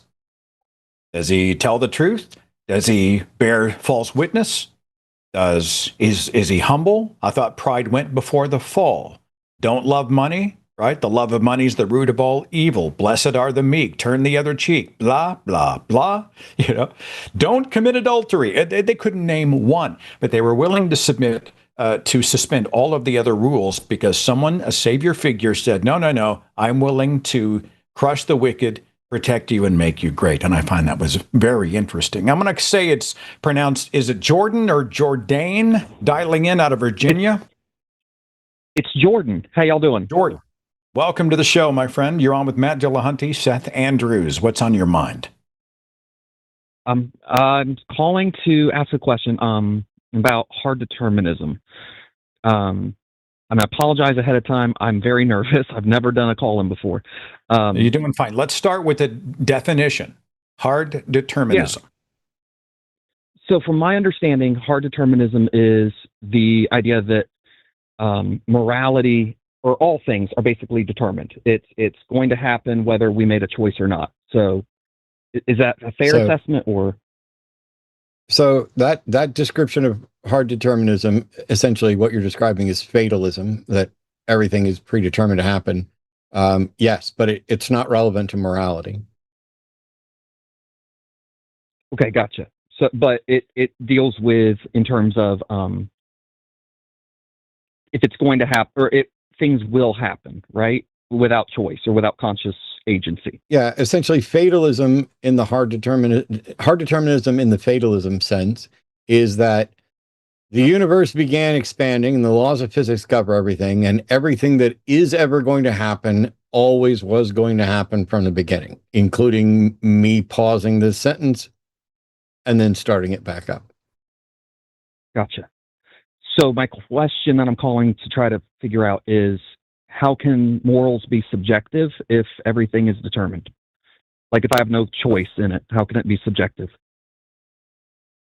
So those two things don't have anything to do with each other, and it may not be the case that morality is subjective. So let me see if I can kind of put a quick bow on this. Subjectivity just means that you have some opinion, you have some understanding of a subject that is different from somebody else's. There's the objective truth, X is X, and then there's what you think about X. And what you think about X may not be accurate, and it may not map to mine. And so that's where we're talking to subjectivity. But hard determinism and fatalism could be true, and you could still end up with a different opinion than I have about something. It just, you were determined to have that one, just like you were determined to not be sitting in the chair that I'm sitting in. So the perspective that we have is different, and the opinions that we have are different, and they might differ from the facts whether determinism is true. So the second issue about whether morality is ultimately subjective or not is a whole separate discussion, which I've recently changed my mind about and recorded a video yesterday with Ian to describe what I think is, and Ian thinks, and others do too, an objective foundation for morality. So, yeah, determinism doesn't morality, whatever it is, could be subjective or objective at its foundation, irrespective of whether hard determinism, soft determinism, or non-determinism or indeterminism is true. Okay. I do see what you mean on that. Because I know from watching y'all for years, it's been, I know some of the hosts as well as yourself, Matt, is leans toward determinism. And I've just had determinism is true. My head around it. To what extent? Sure.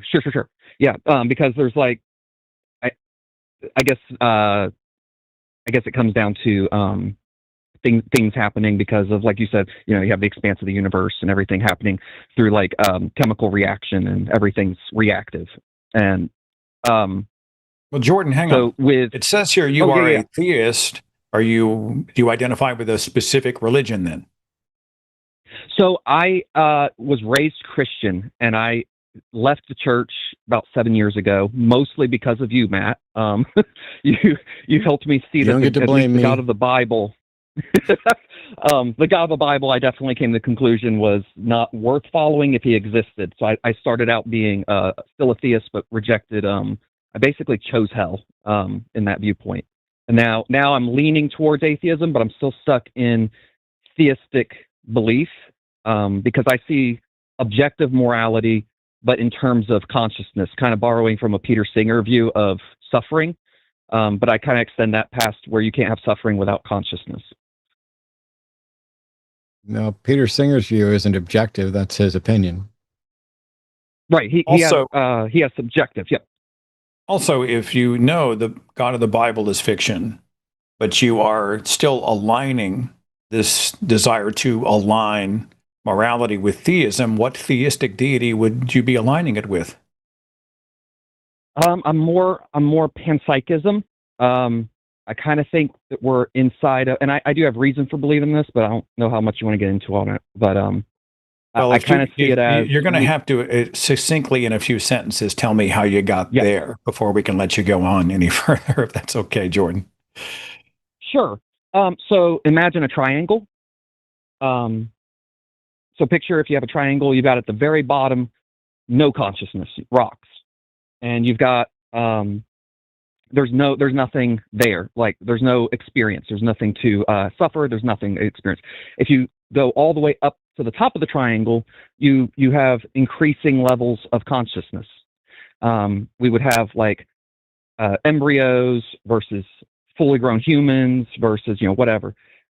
So we have a hierarchy that seems to be driven by evolution that guides us towards, as we develop societies through the evolutionary process, we seem to be developing more and more morals. We have more laws in place now than we were when we were tribal, than when we were cavemen, etc. And so it seems that we are going towards a point, and that point seems to be towards, I would say, the universal idea of consciousness or God, but open. Well, that's not a theistic deity. I don't know. Anna, that's a huge leap, is it not? I mean, you just literally said, well, we're now honing ourselves into a more civilized self. Therefore, there must be a divine consciousness out there guiding it. It also seems to be completely fallacious. The fact that we learn more and understand more doesn't mean that we're moving towards some. It doesn't mean we're moving towards anything. How do you know we haven't gone as far as we can on the consciousness? Or I don't even know how to quantify or assess or compare consciousness. And I don't know that the fact that there are conscious beings here of varying abilities tells us anything at all about whether or not the universe is conscious, or that it could be. Or, I mean, it's like saying we now live longer and run faster than we did 500 years ago. Does that mean eventually we're going to be able to move at the speed of light and live forever? No. Oh, okay. So I 100% agree. I know exactly what you're saying with it. Okay, I do agree with that. I misspoke on, or I wasn't clear enough on what I was saying. I'm not in regards to consciousness of just humans, but rather just consciousness as in general. It seems like evolution has been, we started out with no consciousness in the universe, or at least locally, from what we know. And as billions of years have progressed, we have consistently seen consciousness arise in higher levels over and over and over through each section of. I'm sorry. Okay. So not just humans. There could be more. The next step of evolution. I wasn't talking about humans. just humans. So first of all, I don't know what you mean by higher levels, and evolution doesn't have any goal. The fact that there's a trend doesn't tell you anything. How do you get to the idea that consciousness is the foundation of reality?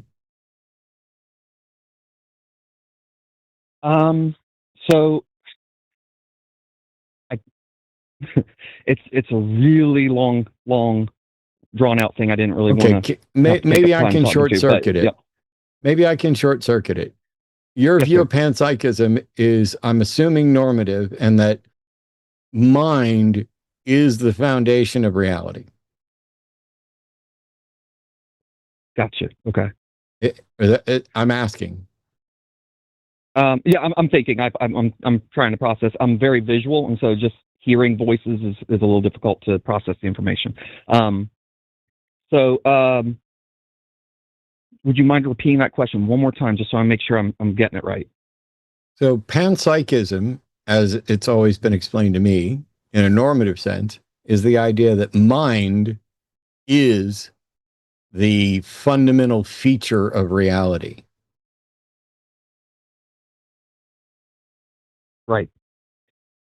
Okay. And you're asking, how did I arrive there? Okay. Well, no, I was just asking if that was your understanding of panpsychism. My understanding of panpsychism would be that we kind of, I guess, the same as existing within a dream. Like, you can't point to the dreamer within the dream. So all of this would be God. All that exists is within God, or within what we call God. That's not panpsychism. That's panentheism. Okay. As I understand it. Sorry. So let's set all this aside. What is it you believe? I don't care what you call it. What is it that you believe, and why should we agree with you? Well, I was calling originally just to kind of figure out about hard determinism and morality. But as far as what I believe and why I think others should believe it, I don't have a reason for other people to believe my belief in terms of God. Why are you comfortable believing things that you don't think other people should believe? I think it comes down to experience. There's an experiential element that I can't impose on someone else, and I can't create, right? I've had experiences that lead me into believing a certain thing about what we would call God or what we name God. I'm not married to the term, but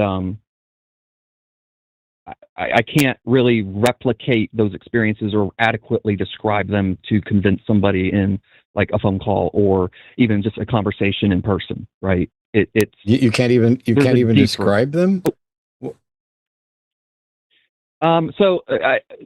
Experiences that have led me to believe that there's something greater would be I've had, I can prove because I have this documented. I had a dream a year prior to the event happening of a young girl falling over a side of a railing or balcony in Spain at 3:00 in the morning and fell to her death. And I had the name and everything, and I wrote that all down, and that is time stamped, and it was present a year before the event occurred. Okay. I've had other experiences with shared dreaming. And so let's just go with that one. Sure. You had a dream about a girl falling over a railing, and you had the name, and you wrote all that down, and a year later it happened. Yes. Okay. Let's just assume for a second that I believe you and that it's all thoroughly documented. Did you have just a first name or did you have a full name? I had a first name that came to mind in the dream because I was in that person's position in the dream. I was dreaming as that person. And when I woke up, I was writing down everything I could remember, like a couple days after it happened, because I kept waking up at the same time for about a week or so after the event. And I decided, okay, I probably need to write down the dream, but, okay. All of this is foreign to me. Let's just go with this. Sure. Let's say, for the sake of argument, that you had a dream 1 year prior to an event about a girl who you were dreaming from that perspective, and you knew that person's name, that would fall to her death. And a year later, it happened. Let's assume all of that is true. What about that points to a God? To me, it points towards a universal consciousness. That Why? The dream was shared, or that the element was shared, and that you don't have any evidence that the dream was shared. Oh. You had a dream, you had an experience, you now are talking about your interpretation of it. What about having a dream that appears to come true in any way points to a universal consciousness? Sure. Again, it's just experience. I don't have evidence to say that points to, nor do I claim that anyone should believe based on that. Because I understand where you're coming from. I do. The ballpark. So I understand you had an experience. I'm saying, what about the experience points to the conclusion? And by the way, why would anyone expect universal consciousness to also be able to predict the future? That would be collapse probability waves that we have. There's basically like a cloud or idea of what is possible to occur, and then once it's happened, then it is occurred.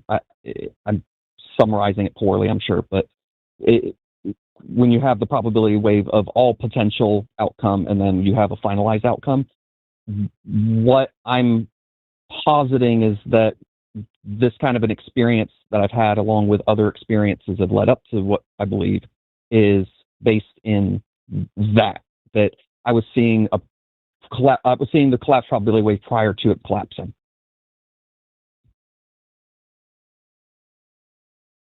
What reason could you possibly have for thinking that that's the right answer?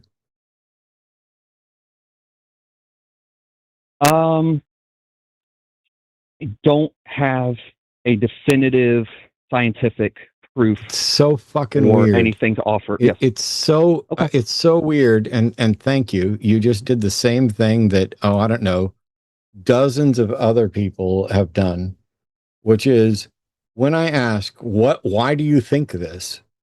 Instead of telling me why you think that, you start listing the things you don't have. I don't have a scientific reason. I don't have this. I didn't ask if it was a scientific reason.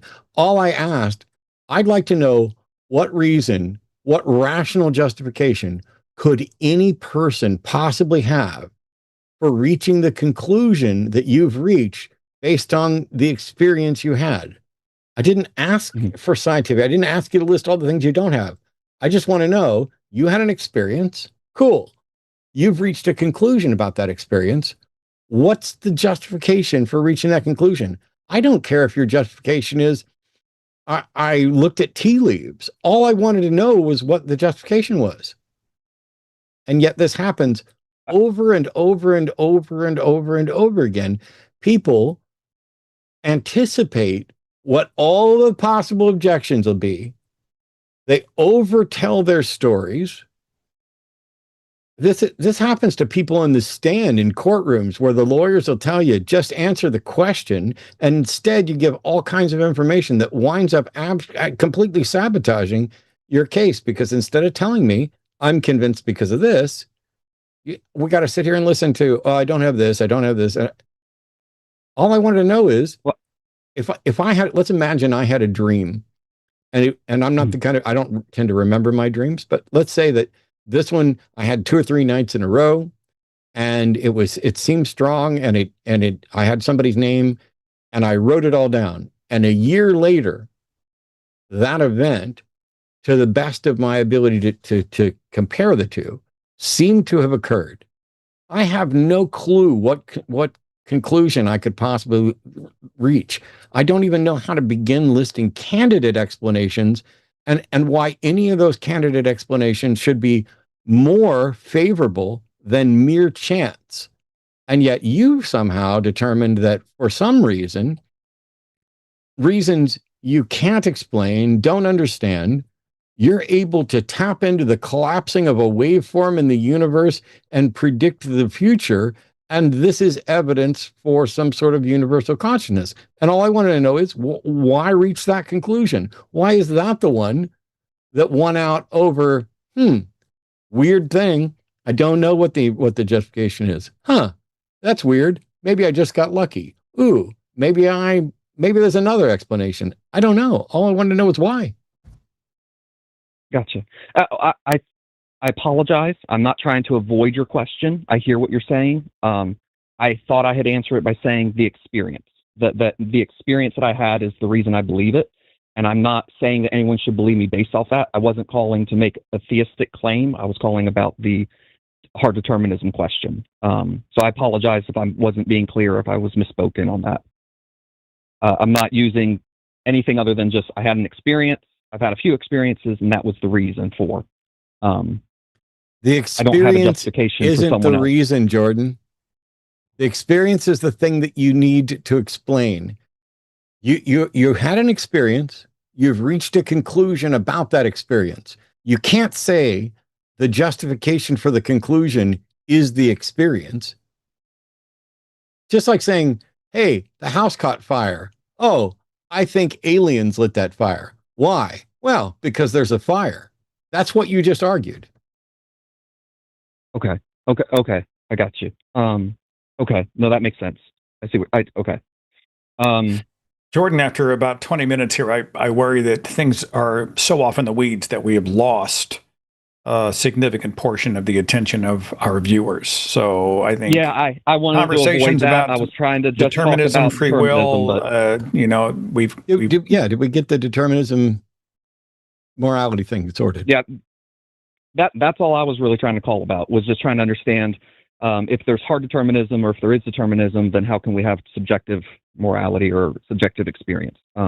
My understanding is there is determinism is true. The extent to which, whether it's hard determinism or weak or soft determinism, is dubious, but it has nothing to do with whether or not you can have a subjective opinion, and it has nothing to do with whether or not morality's foundations exist or are objective or subjective at all. Okay. All right. Well, that clears that up for me, and I apologize for being clear as mud to y'all about experience or anything like that. That's not the intent that I was calling in for that very reason. But I appreciate your time, and I won't take any more of it. Thanks for calling, Jordan. Yep. No so worries. I had Dr. Aaron Rabinowitz on my channel a few weeks ago. Me too. He is an ethicist and a friend, and we had the conversation about objective morality. I've resisted it in the past because I always feel like someone is invoking the objective moral standard bearer or maker. And so I'm like, I don't know that I can hold to objective morality. And he does. And he's like, we could have a whole conversation on objective morality and but he's like, we can say that, the Nazis were objectively evil or bad. I mean, you can say that confidently. And I'm like, I'm having a hard time getting past the language because it sounds, I know it's so tethered to this idea of a cosmic standard maker. And So- you said you had recently adjusted your position. Do you want to Yep. address that at all, or is that just too deep a Nope. dive and you want to link to your video? So, yeah, first of all, the video is not live to the world yet. I want to see what Okay. that response is. I don't want to poison the well. But here's the nuts and bolts. Aaron was on my show last week, and we got into an argument about this because while he advocates for objective morality, I think what he's actually advocating for is wrong. I think he's making the same mistake that I made when I thought I solved the Izzot problem. But I do now, thanks to allegedly Ian and others, I do now adhere to objective morality. But I don't want to give, I don't want to, we got a theist on hold. I don't want to sidetrack it. There's a video coming out. I'm sure it's going to come up in some, I thought it might have come up in that call there when we were talking about subjective morality, but that got derailed. Oh, did you see him tease me, everybody? Did you see that? Oh, he just teed me up and then he just left me. That's right. I'm happy to talk to you about it offline, but I got to save some ammunition. Dave, dialing in from Texas. Dave, you're on with Matt and Seth. Welcome to the show. Says here you are a God believer. Thanks. Is this true? Yeah, I think so. You sound loaded with conviction. Which God? Well, yeah.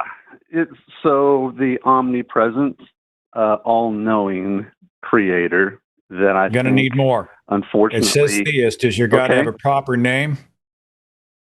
No, not that I'm aware of.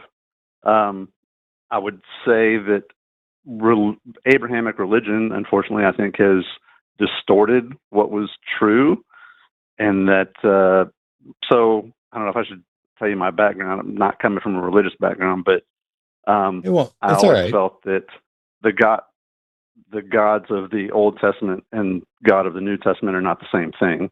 But I think what Jordan was just talking about in the previous call was right along the lines of where you should go to understand what Jesus was even possibly saying about God.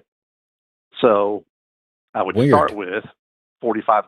I would start with, again, 45. So 45,000, 60 some odd thousand years ago, you had the Australian Aboriginals, and their ideology of the origins of the universe was that in the beginning, there was nothing but the spirit of life, and the spirit of life was dwelt in nothingness. And in the mind, again, this goes to the mind, in the mind of the spirit of life, which would be like the mind of God, first there was the dream occurred, and the dream became material, right? And then they also had this, they maintained a belief in oneness, that everything was, so the spirit of life put spirit into, Dave, are these your beliefs? Put life into the world. Yes, this is absolutely my belief. How does a dream become material? Can you give any demonstration of any dream becoming material?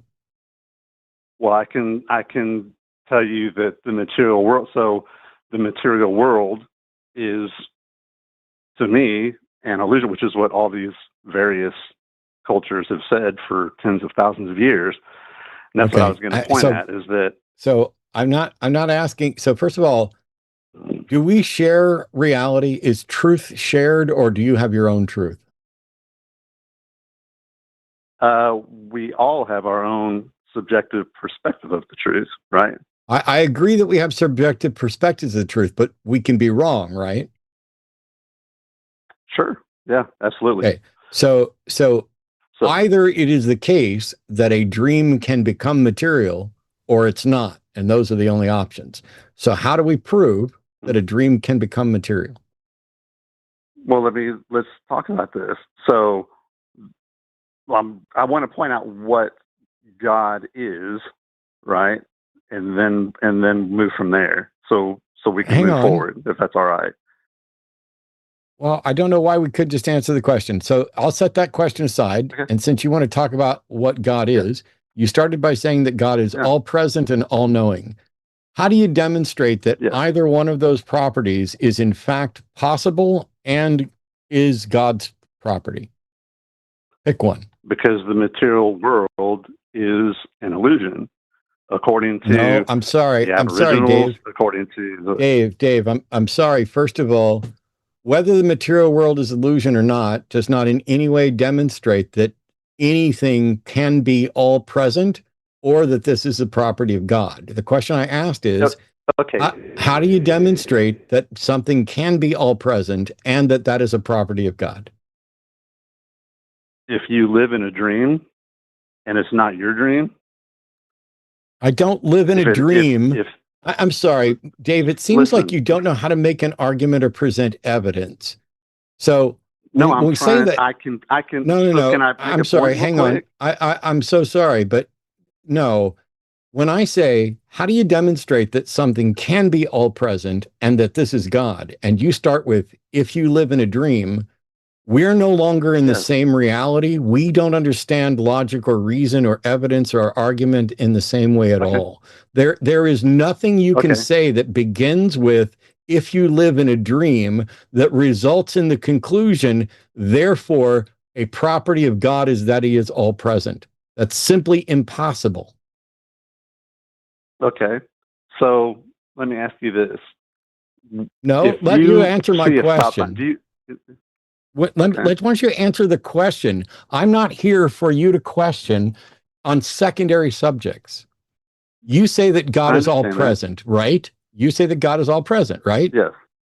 How do you know Yes. that's a God is characteristic light. of God? And how do you know it's possible to be all present? Because what Jordan even had just pointed to was universal consciousness. That consciousness is not a fundamental property of the brain, or not an emergent property of the brain. Dave. And that is Dave, the emerging science, by the way. Okay. I'm the wrong person to have a conversation with you, Dave, because I understand what a syllogism is. I understand about valid syllogisms. I understand what soundness is. I understand what empirical evidence is. And I know how to stay on topic. And I'm going to sit here, and unfortunately, if I keep talking, I will never let you move off of this. And every time you deflect to, it's like what Jordan was saying about consciousness. That's not an argument, and that's not evidence. That's another assertion. My question was, how do you know that being all present is a property of God, and how do you know it's possible? Clearly, that was too complicated to do a two-pronged question. So let's do just one prong. Okay. How do you know? My apologies.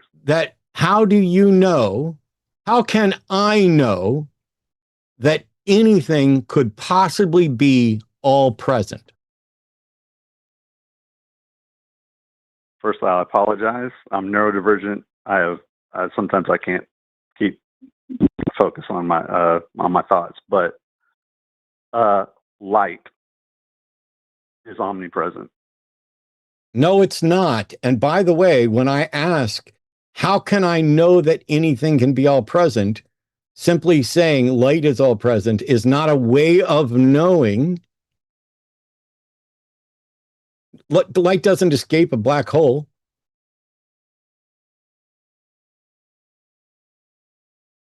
So what I was trying to point out was I just wanted to point out to you what it is, how I see God, right? And then give you the evidence for that. And I've been sitting here asking you to present the justification for how can I know that anything can be all present. Instead of you presenting evidence for a bunch of different characteristics of God, we just picked one. The very first one that came out of your mouth was that God is all present. I'd like to know how I can know that anything can be all present. Because if you can't demonstrate that it's possible for something to be all present, then you can't demonstrate that your God is possible, right? Then I can present the evidence that then fucking do it is all present. Okay. Then fucking do it. Okay, man, dude. Okay, take it easy. So okay, I'm going to mute you now. And even though this is going to irritate some people, you're going to get a fucking dose. I have sat here and engaged with you and just asked you repeatedly to provide the justification for how we can know that anything is all present. It's a simple question. You're the one claiming X is all present. I'm saying, how do we know that's possible? And then I also wanted to know, how do we know that's a characteristic of God? You could have said, I don't know that it's possible, and I'm just asserting that it's a characteristic of God. You could have provided the explanation. You could have provided any number of things, but instead you made me ask you like 5 fucking times, and then you want to tell me to calm down. You're wasting my time, my audience's time, my co-host's time. All you have to do is answer the question. If you're not ready to do that, that's fine. We can move on. But if you are ready to do it, stop whining about how I've had to ask you multiple times and just answer the fucking question, please. How can we know that anything can be all present?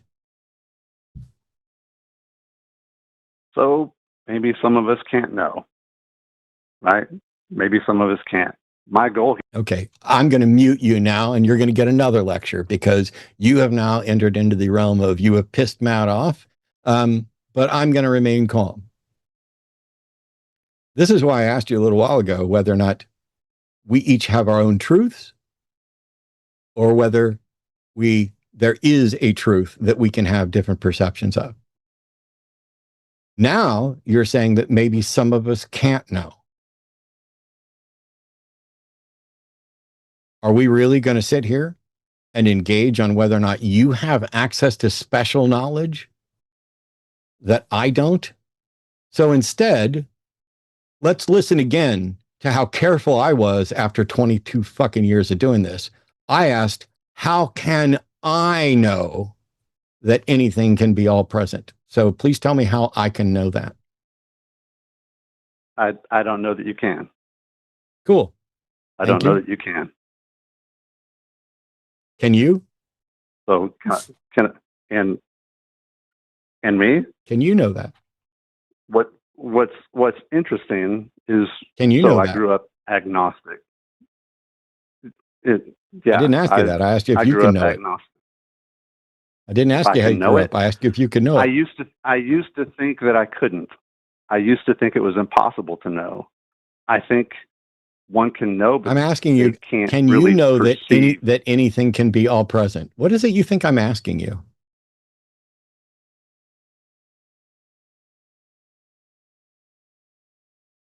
How I can know that anything can be all present. No, I didn't ask you how you can know. I asked you if you can know that something can be all present, because you seem to think that I might not be able to know. And so I'm asking you if you can know. And then I was going to ask you how you can know.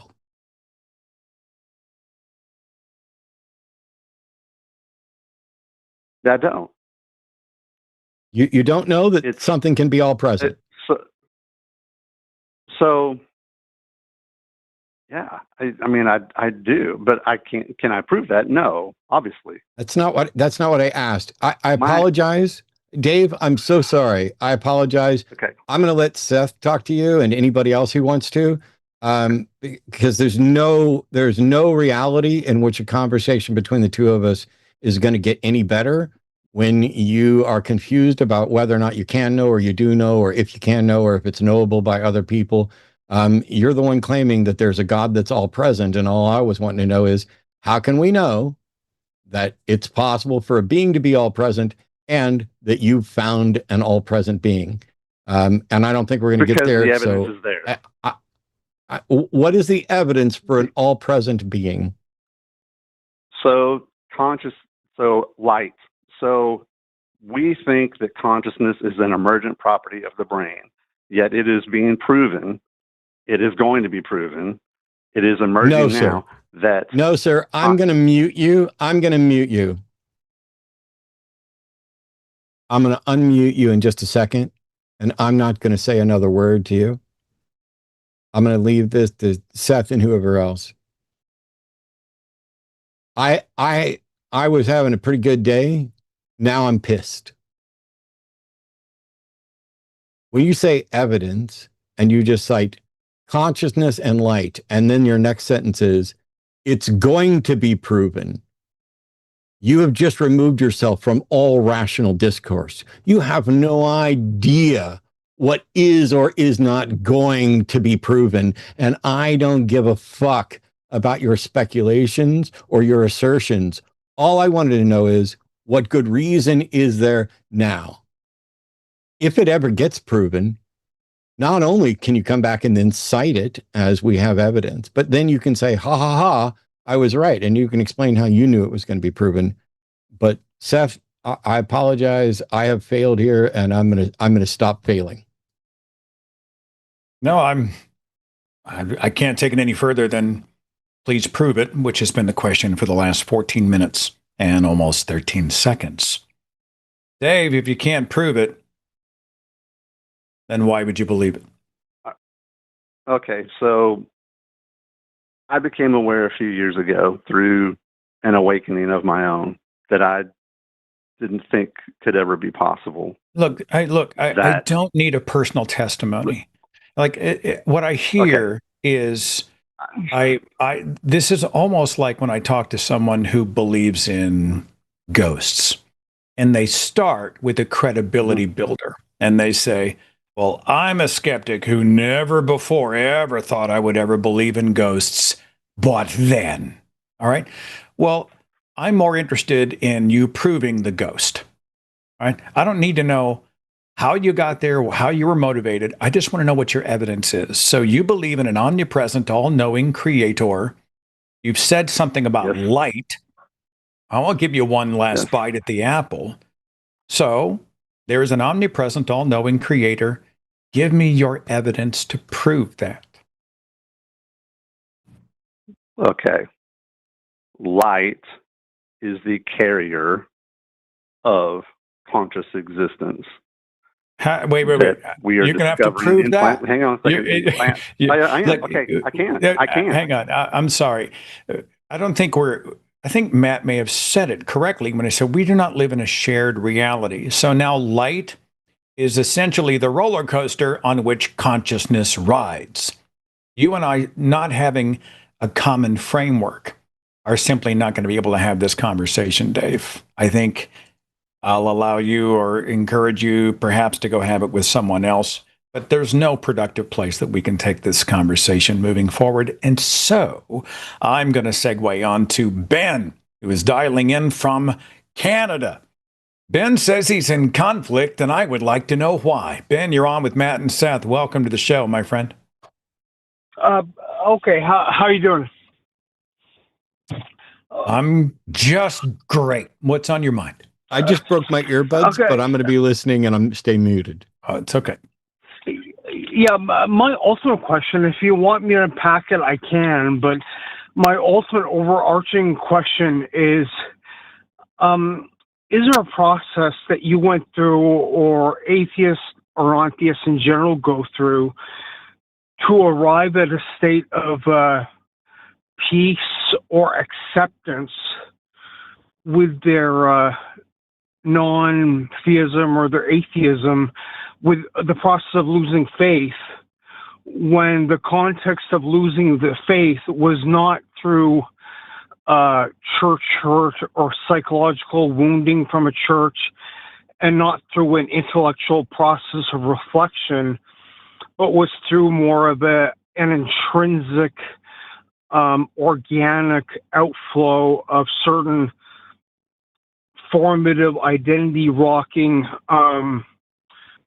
traumas experienced in younger years, kind of thing, that result in a faith collapse and that kind of thing. Well, I don't think those are mutually exclusive. I don't think those things are mutually exclusive. I think they can all play together in the same box. In many cases, they do. And people leave religion I've changed how I say this. I used to say when you lost your faith, but when I phrase it that way, I think people understand what I mean by it. They understand what you mean by it, Ben. But it sounds like I lost something and it needs to be found. And I tend to phrase it a little bit differently when I realized that there was no good reason to believe it, or that I did not believe it. And I left religion, not when I lost my faith. But I understand what you're saying. So you have a question about the nature of how people deconstruct? Is that what I'm hearing? Try to hone it for me so I better understand you. Yeah, I would say the nature of how people deconstruct and how they become at peace with that. And just quickly, when you say about the loss, I understand what you're saying. I think for me, I think it really is a genuine loss, partly because of the moment in time in which the loss happened. If it happened when I was 35, or it happened through merely an intellectual process, it would be less of a identity catastrophic situation. But because of when it happened and the tail end of the way it occurred, it was definitely experienced as a major life altering loss at a time when I needed that groundedness, I would say. Well, I mean, I'm not going to in any way try to nullify your own personal experience. If you feel it was a loss, then I accept that. Yeah. I would probably challenge you just a little bit to see it as you may have grieved it. You may have grieved the idea of it not being true anymore, or there being no evidence for it. You may have grieved the years lost believing it. You may have grieved the bad ideas that made you make bad decisions. And it may have been traumatic. But I think despite the challenges, it was still a net negative, right? You still got rid of a bad idea to pursue better ideas. Is that fair? I won't say that, because that sounds like a cognitive process where I jettison bad ideas to incorporate better ideas. And to me, there was no real intellectual process involved in the transition. Hang on. It was a Hold on, Ben. Yeah. Hang on. You're saying that you lost your faith, but none of it was an intellectual exercise? It was all an emotional drift away? You didn't think or reason your way out of faith? I actually, when I look back on it, it was not a rational thing. It was definitely not so much an emotional response, like an emotional response to an experience, which seems eerily close to, let's say, a philosophical reflection on the problem of evil and suffering in the context of a hidden God. It's not like that. Well, hang on. It was more of a just kind of it was more of an identity foundation wrecking experience that happened for me, that was, underneath me. So it's hard for me to actually explain it well, but it just wasn't. Well, that's a challenge if you're process. calling a call-in show. If you can't explain your position, how are we supposed to respond to it? And I don't mean that to be dismissive, Ben, but you see the challenge that the rest of us have. By the way, somebody said I may have misspoken when I meant to say net positive instead of I think I said net negative. My mistake there.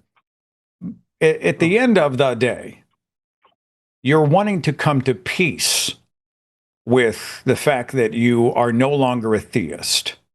Is that correct? Yes, it is, especially in the context in which I lost, or which I, whatever. The context of which I am not aware, and you are not able to explain to me. But I want to know why you're not at peace. Give me something to hang my hat on here. Why are you not at peace? Because of, I can give you a quick context about the way I lost it. Just tell me why you're not at peace. However the road got you here, you are here. Just explain to me. Is it you won't live forever? And that sucks? Or you got comfort from a master planner and all things happen for a reason? Or was it relationships you lost, the community? The context in which I lost it was a series of social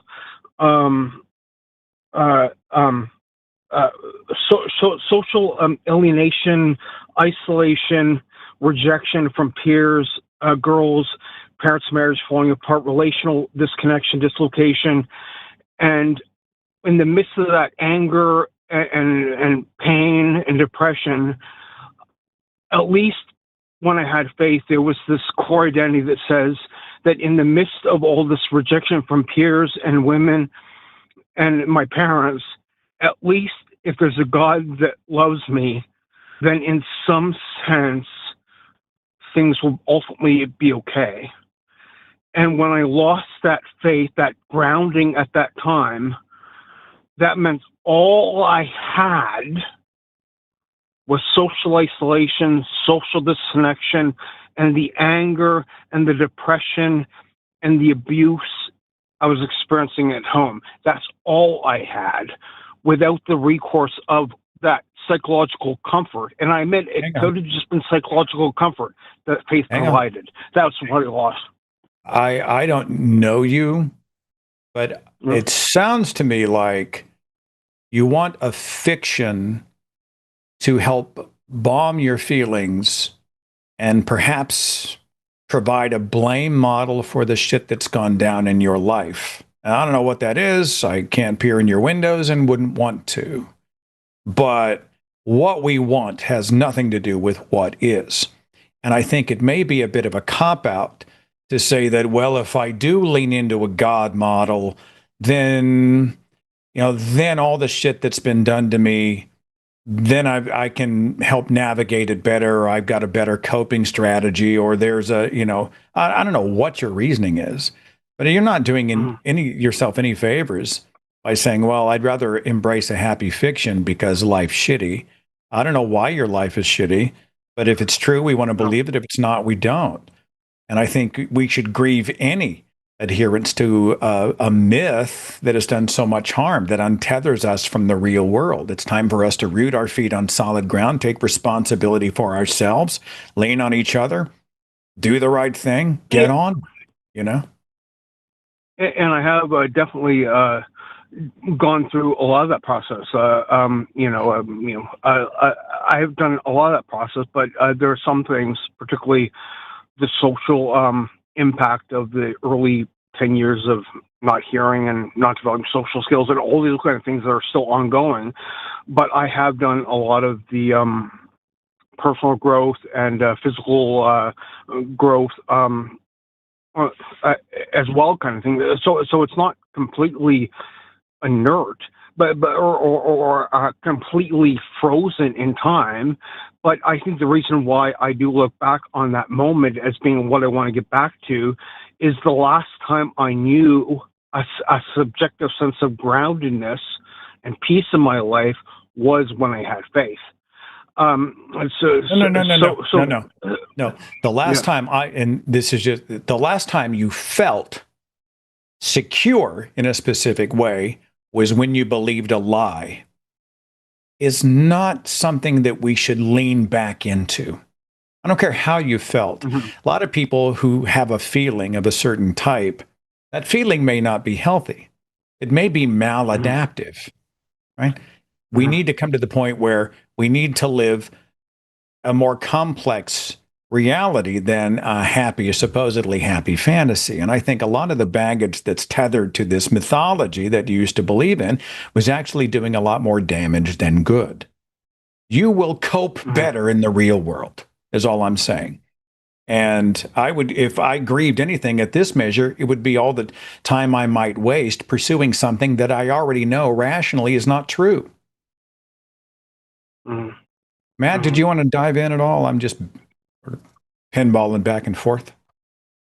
Well, it's none of my business, but I'd recommend reaching out to the Psychotherapy Project, because the type of help that you seem to be perhaps in need of is way beyond anything that Seth and I have any expertise in. My only concern about religion is whether or not it's true, but my concern about people is how do they get what they need? But I think in many cases, people have been presented with needs that religions can pretend to fulfill. And when the religion goes away, the need doesn't go away, but that need wasn't real. Somebody said once that religions poison you and then offer you the cure, but I changed it. And religions convince you you're poisoned when you're not, and then they offer you the homeopathic remedy. because it's bullshit all the way down. And so, while I'm genuinely sorry that you've struggled with and had to deal with abuse and isolation and rejection and all this stuff, none of that has anything to do with whether or not religion is true. None of it really has any, you, as Seth was, I think, pointing out, the fact that you used some religion that you no longer can accept and perhaps no longer should accept, as a sort of, everything sounds belittling. I don't mean it to be belittling, but like a pacifier, a crutch, or some sort of, placeholder, and you don't have that anymore. It seems that one of the best things you could do is reach out to, like the Psychotherapy Project, talk to an actual counselor to find out what it is that you are in fact missing versus what you think you're missing, because religions and that time spent in them build up false expectations of what life's supposed to be like. I spent a lot of years, and granted, I'm not comparing and saying my life was worse than yours or anything else, but I genuinely, I get that there are people who don't gel and click with others. And many times I'm one of them. And sometimes I gel and click with whoever I'm around. I have no control over it. I can't pretend to understand it. All I can do is say that from the standpoint of somebody who doesn't buy into religions and does advocate for humanism, does advocate for justice and psychological health, best recommendation I have is to reach out to Recovering from Religion and the Psychotherapy Project, because Seth and I aren't going to have the expertise that might help you. I've heard some other people recommend it, and I'm definitely going to look into that and reach out to them. My big concern is I'm a bit nervous. I'm going to get a therapist. Like, I see some online Facebook groups where they compare the loss of faith to it's painful to lose faith, or to stop believing in Santa or the Tooth Fairy, which I understand from a logical perspective. I know what they're saying, but to me, it just comes across as a bit of a minimalization that it fails to understand that for some people, faith is a little more. Ben, yeah. Can I be mildly mean for just a second, but with the best intention? Absolutely. Yeah, sure. Stop making excuses. You are refusing to go get the best help that you might have because you're worried that you might get somebody who says something you don't like. If you get somebody who says something you don't like, you can reach out and try to find somebody else. It may be that they're still right. All I hear right now is an excuse. And I think you're better than that. I think you can say, hey, what? I don't need to make an excuse. I'm going to reach out to the Psychotherapy Project. I'm going to give this a try. If it fucks up, if it doesn't work out well, I'm not any worse off than I was before. And at least I followed the scientific evidence towards the best way to possibly treat the conditions that I'm having. Because otherwise, you are setting yourself up to just sit there and spin your wheels and stay upset and angry that you're not making progress and you are working against your own goals. That's a good point. Yeah. I'm definitely gonna reach out and look into implementing contact with the Psychotherapy Project and stuff like that. So I think it will be helpful. So thank you. Awesome. And I do appreciate your call very much, my friend. Yeah, take care. Yeah. Okay, I want to address something. Okay. A lot of people dismiss those who go through a traumatic deconstruction and say that kind of thing. Come on, I wasn't traumatized when I didn't believe in the Tooth Fairy or in unicorns or even Santa Claus gets thrown out. I was guilty of throwing this one out a long time ago, and yet I'd gone through a pretty rough deconstruction on my own. There are a lot of people who will dismiss it and say, you grew up. Welcome. It took you 30 years, Seth, but you finally grew up. Welcome to adulthood, where we don't live in fantasy land. And it's very dismissive. But the truth is for a lot of people, leaving the idea of a God is part of it. But often, I don't think it's really the biggest part, because you have spent years, perhaps decades of your lives having a social foundation that then might splinter the people you care about may disappear from your life. You aren't going to Sunday church. You don't have that sense of community. You enjoyed the ritual and the routine. This is they were the same people that were visiting you in the hospital, and they had childcare, and maybe they nursed you through addiction recovery in some way. Whether it was a healthy model or not, this was an important part of your life. You find that everything you thought you knew or believed may not have been or was not true. Who am I now? Where will I go? What will I do? Where will I land? What will the rest of my life look like? This is often, for many people, very traumatic stuff. And so I think we definitely have to be very, very compassionate to those who look back and, in many ways, do feel a kind of grief. Some people, they miss it. They miss the idea that maybe a God loved them no matter how shitty things got. They miss the idea that if they, if this life's not the only one, they'll be reunited with a child they lost to cancer, or a friend who died in a car wreck, or a grandmother who lived to the age of 100 and passed away of natural causes, but they loved them dearly, and we'd all be reunited. They grieve the idea that maybe someone out there is not in control. This is an understandable grief, and it deserves our focus and empathy, humanism, and compassion. And I just would like to see us begin to flip the script a little bit and say, actually, though, on top of that, and the more important thing is, I get to live truthfully. I get to pursue an authentic path on my own terms, and I get to understand the preciousness of this mortality, this finite life, knowing that there's no evidence that there may be anything else. I get to maximize the moments that I have here and now. And that can be a very liberating thing, and it certainly was for me. Did you have anything you wanted to attach to that, Matt, before I move on to David? No, it's that was something that I struggled with as well, because like everything about my life got better. Apart from losing some connections, I didn't suffer the way other people did. And it just coming to the realization, I don't know what it's like to be, insert whatever your criteria. I don't know what it's like to be anything other than me. I don't know what it's like to be black. I don't know what it's like to be Hispanic. I don't know what it's like to be woman. I don't know what it's like to be trans. I don't know what it's like to be someone who suffered at the hands of a church or religious organization. And I don't know what it's like to agonize having your false hope and expectations taken away and shattered, because for me, it was liberating. And that's why I recommend, Psychotherapy Project and Recovering from Religion. And because I'm not the world.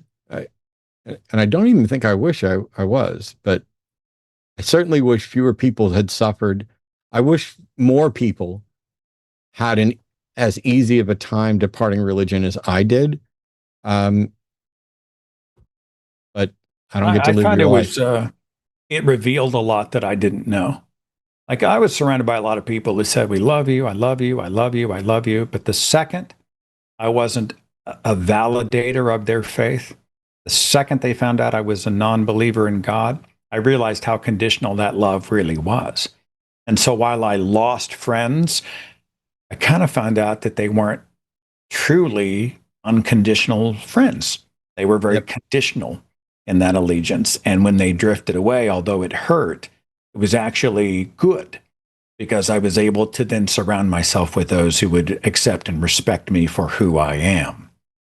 Can be traumatic, but trauma can also be healthy. At least it might be necessary as part of that journey toward a healthier destination. David is dialing in out of Ohio. David, did we speak earlier in the show? Yes, we did. Thanks for taking my call back. All right. You're dialing back in, and we were going to pick up with part 2 of a conversation about God or free will, or what? Well, I want to apologize for dropping out. I think I heard Matt say something to the effect that he was done talking to me, and I laugh at the people who continue to talk when he says that. I did not want to be one of those people. I hope you guys take that with the good intentions.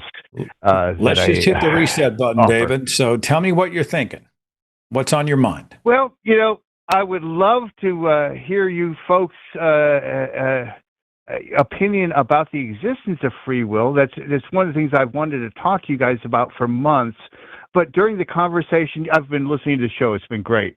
One of the things you've talked about was Tellurico and Fugelstang, and so I've got two things I'd love you guys to respond with, depending on what you might be most interested in.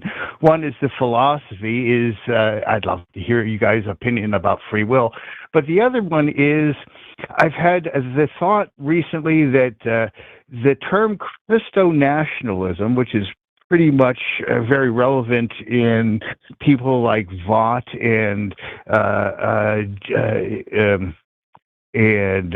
Johnson like and all these people. Vaught,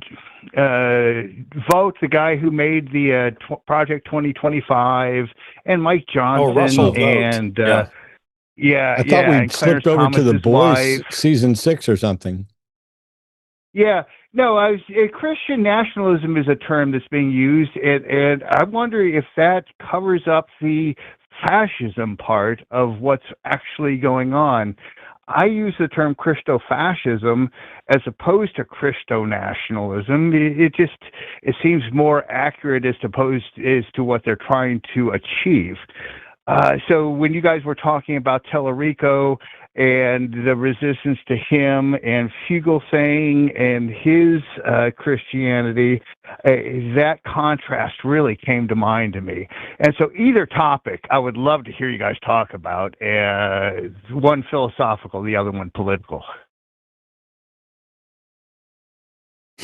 I don't see any justification for accepting that we have free will and that can in any way violate the principles of determinism. And I don't know why it matters what we call something. Mm-hmm. Okay. Yes. I like the way that I have to sit there and think about what you said there about what we call something, and determinism. Yeah, that's. I was listening to the caller before that was talking about determinism, and that's one of those things where it's a complexity issue, I think, if you look at it that way. And David, yeah, I do appreciate the call, but I don't think we're covering any productive territory here. So I'm going to let you go, but I wish you the best. Do you have any comments on the Christo-nationalism or Christo-fascism? Do I think there is a religiously motivated fascism in this country? A push for it? I do. Do you think the difference in the terminology makes a difference? Do you think it makes a difference to call it Christo-nationalism as opposed to calling it Christo-fascism? I don't think either term is.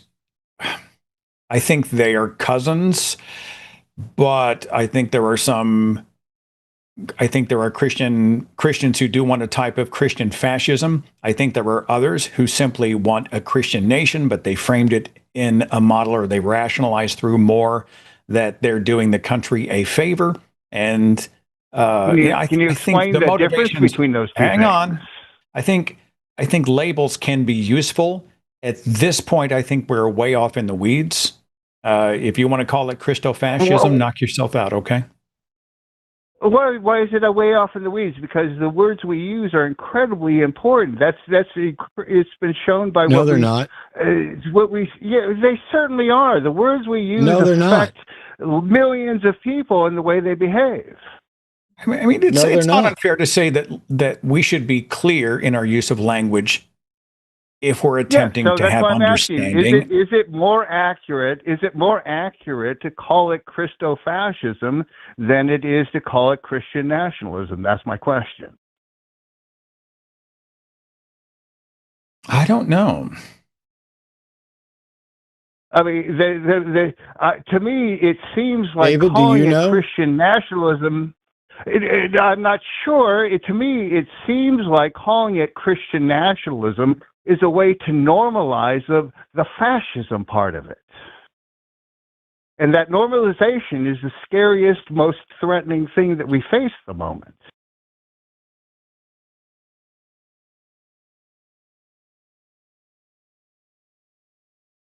I don't know. I don't know, Matt. You want to I chime in? couldn't I don't possibly have care anything to less. I'm contribute. annoyed that we're still talking I about think it. they are. I think they're cousins. I think they're related. I think there is overlap. But not all Christian nationalists are Christo-fascists. I want to know how to stop them, not what to call them. I think are you saying, David, that by using the word fascist, we are actually drawing a big red circle around what is essentially a dismantling of democracy and an installing of a fascist dictatorship, and therefore it's useful to help try to communicate the intensity of the danger. Is that what you're saying? That's exactly what I'm saying. Russell Vogt, Mike Johnson, Pete Hegseth, Peter Thiel. they are entrenched. Peter Thiel, they're entrenched in our government at the moment, and just calling them Christian nationalists seems to be like, well, they love the nation, and why can't you call them both? Normalizes the fascists. We can call them both, but I think ignoring and then why not just do it instead of trying to figure out which one you should use? Why not use both? Because one of them desensitizes and the other one points out the danger. One of them normalizes. No, one of them they both point out a danger, and if you're using both of them, you're definitely pointing out the danger. Yeah, but what if people think that nationalist means that people love the nation? They're not. Oh my God, I'm so sick to death of the condescending bullshit, assuming that everybody else is stupid and they can't figure it out. I'm not assuming you can call them Christian nationalists. You can call them fat. Keep trying to talk over me, David. See how that fucking goes for you. See how that fucking goes for you. Ahead. You can call them fascist Christian nationalists, and the fact that you think the word has specific baggage may be correct, but you haven't made your case, and we already agreed you can call them both. Yes, you can call them both. You said that that it is valid, so I have made my case, and I'm just saying that if we just simply I think it's incredibly pathetic you think you made your case when my argument was, why are we talking about this instead of just using whatever fucking term and call them both?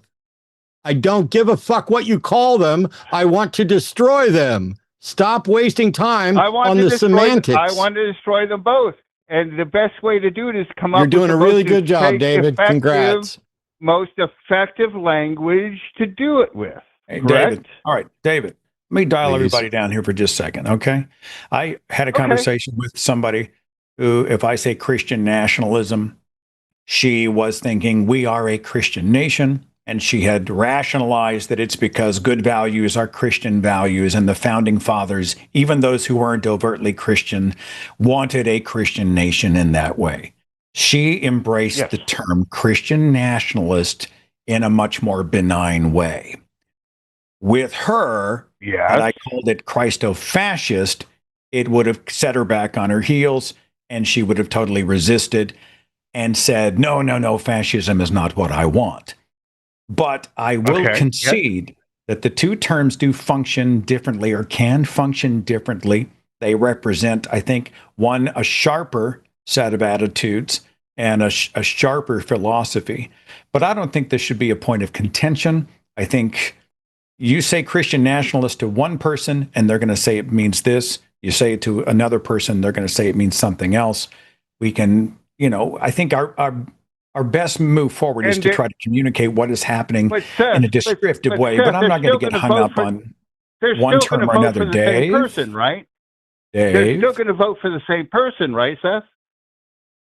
The person I spoke to is absolutely unmoved. Yeah. Yes. Yeah. So absolutely. So if you use the different term, it wouldn't affect their. If you use the current term with them, Christo-fascist, it wouldn't affect their vote, would it? Well, no. I mean, it wouldn't. So being nice, but I don't have any illusions that I would have changed her vote anyway. So calling them a Christian nationalist to appease their feelings doesn't help anything, does it? I wasn't attempting to appease feelings. And you're going to have to allow me to have had that conversation personally. I know my own motivation. I know the nature of that conversation. I wasn't conceding anything. I certainly didn't go soft on the rise of fascism in the United States if I used the term Christian nationalism. Now, you need to make sure you're not being an ideological purist here and requiring other people to use language that you find more suitable. Because I know the context in which I've had the conversations in my own life. I'm going to drop this call, David. But just know that you have been heard.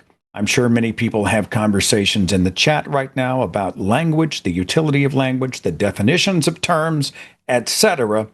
You've been heard. But I myself think they're related, but I don't think we need to replace one with the other to be effective. Did I miss anything, Matt? I have no idea. Brandon is dialing in from Uganda. Brandon, are you there? Yes. Welcome. You're on with Matt and Seth. Let's talk. Yeah. So let's go. Good. I'll just go direct. So the question I wanted to ask is, you say it's the question I've written. I don't know whether you can see it. It's that you say there is no good reason to believe in God. But have you considered that you could be wrong about some fundamental reality? Like, for instance, I draw from my experience formerly when I was an atheist, and I used to believe in God. It's not that the evidence was not presented to me. It's not that I did not see the things that I see right now. It's the exact same things that I see. It's the exact same information that I saw. When it comes to maybe, let's say, evolution or biology, evolution, stuff around the world, what's going on, geopolitics, everything going on.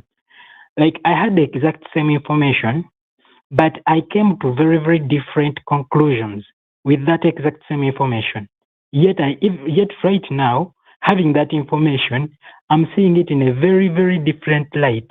And it's like my view of the world did a 180, it flipped completely. That the things I used to believe in now seem extremely ridiculous and extremely stupid, but yet at the other time I could not. It's not that I was not engaging with that information, but it's just that it never occurred to me that there is also this other sort of dimension of thinking, some other line of thought that had just never crossed my mind. So Brandon, could it be the case? I need to dial you in just a little bit. So what I'm hearing is that what happens if you have information, but for whatever reason, you then see that same information from a different perspective and your opinion then changes? Yes. Do you have an example of something you used to believe that you now think is stupid? Because you said there were things you used to believe that you now think is stupid. So, like what? I have like a million. So, I'm from Uganda, and there are not very many agnostics or atheists around, and most of the people are like believers. So, from here, most people are either Muslim, Christian, or African tradition. And African tradition has a very, very strong root in our culture here. So most people have shrines. They go to the shrines, they pray on those shrines. I'm just asking, make sacrifices. Brandon, you said there are things that you used to believe in that you think are stupid now. I just wanted an example of one of them. An example that God exists. That's an example. Okay, so you used to believe that God exists, and now you don't. Yes. Okay, me too. Yeah, so but then what I'm asking. You seem that you're asking if we considered that we could be wrong about fundamental aspects of reality, and so my answer is yeah. That's what skepticism is. Skepticism is the notion that we need to evaluate claims and should only believe things when there's good evidence and good reason. And so when we say, I haven't been presented with sufficient evidence to believe in a God, and that as far as I'm aware, there's no good reason to believe in God. That position is subject to revision just as soon as somebody presents a good argument. And that should be the same for everything, whether it's, gods, Yes, ghosts, or yes. bubble gum. Okay. I mean, I don't argue with that position. I agree with that position, and but I'm asking the criteria by which you evaluate evidence. That's what I started with, because I said that I had the exact same evidence, I had the exact same arguments, I had the exact same information. But even with all that information, I came to a totally different conclusion back then. And even right now, like there are very few arguments, there are very few things that made me realize that there is this other point of view that I had never considered. What changed? Like for instance, when you look at what changed for me is the way in which I viewed that evidence is I gained an understanding of logical fallacies and an understanding of what sort of empirical evidence is reliable and what sort of standards of evidence are less likely to result in errors. That's what changed. And when I realized that my former religious beliefs were rooted in logical fallacies and in flawed ways of knowing, it wasn't, there's no choice. It's just, I used to be convinced and now I can't be, or I'm not convinced based on that. So what changed was understanding logic and evidence. Yes. What changed is understanding logic and evidence. But doesn't it occur to you that there could be a way of evaluating that that the set of logical criteria that you are looking at and the sort of way you are examining the evidence, that there could be another dimension to it that you cannot access in such a way that I don't know what you mean. I don't know what you mean by another dimension. But the time to believe that there is another dimension is when it's been demonstrated, not before. Is the What question, I mean by another Brandon, dimension, would we be willing to change our minds if new evidence no. was made available? No, that's not the question. No, that's not the question. You're saying, have The we question considered is, we might be wrong on the fundamental criteria. aspects of reality based on our perspective? Yes, the way you evaluate that evidence.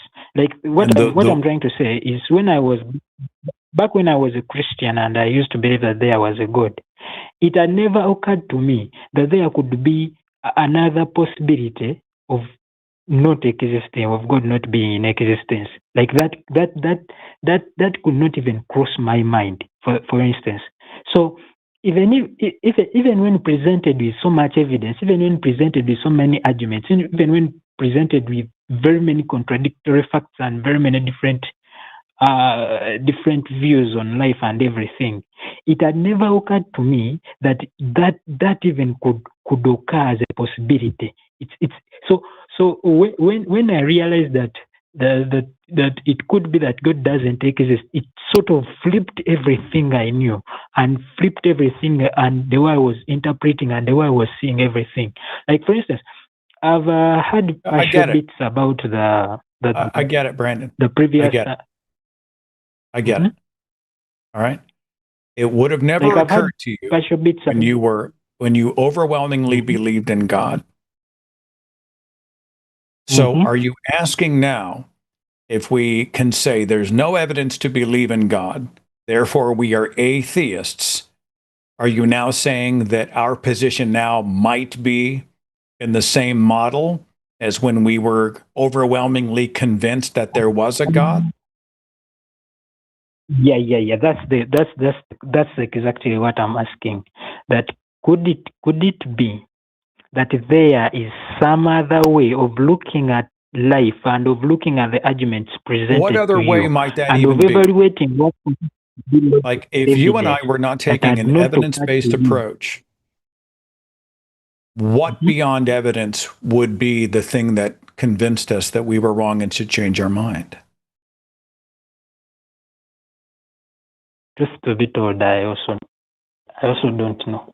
So far, that's the criteria I'm also looking at, because I read this. I don't know if I've read the book called The Demon Hunted World, Science as a Candle in the Dark by Carl Sagan.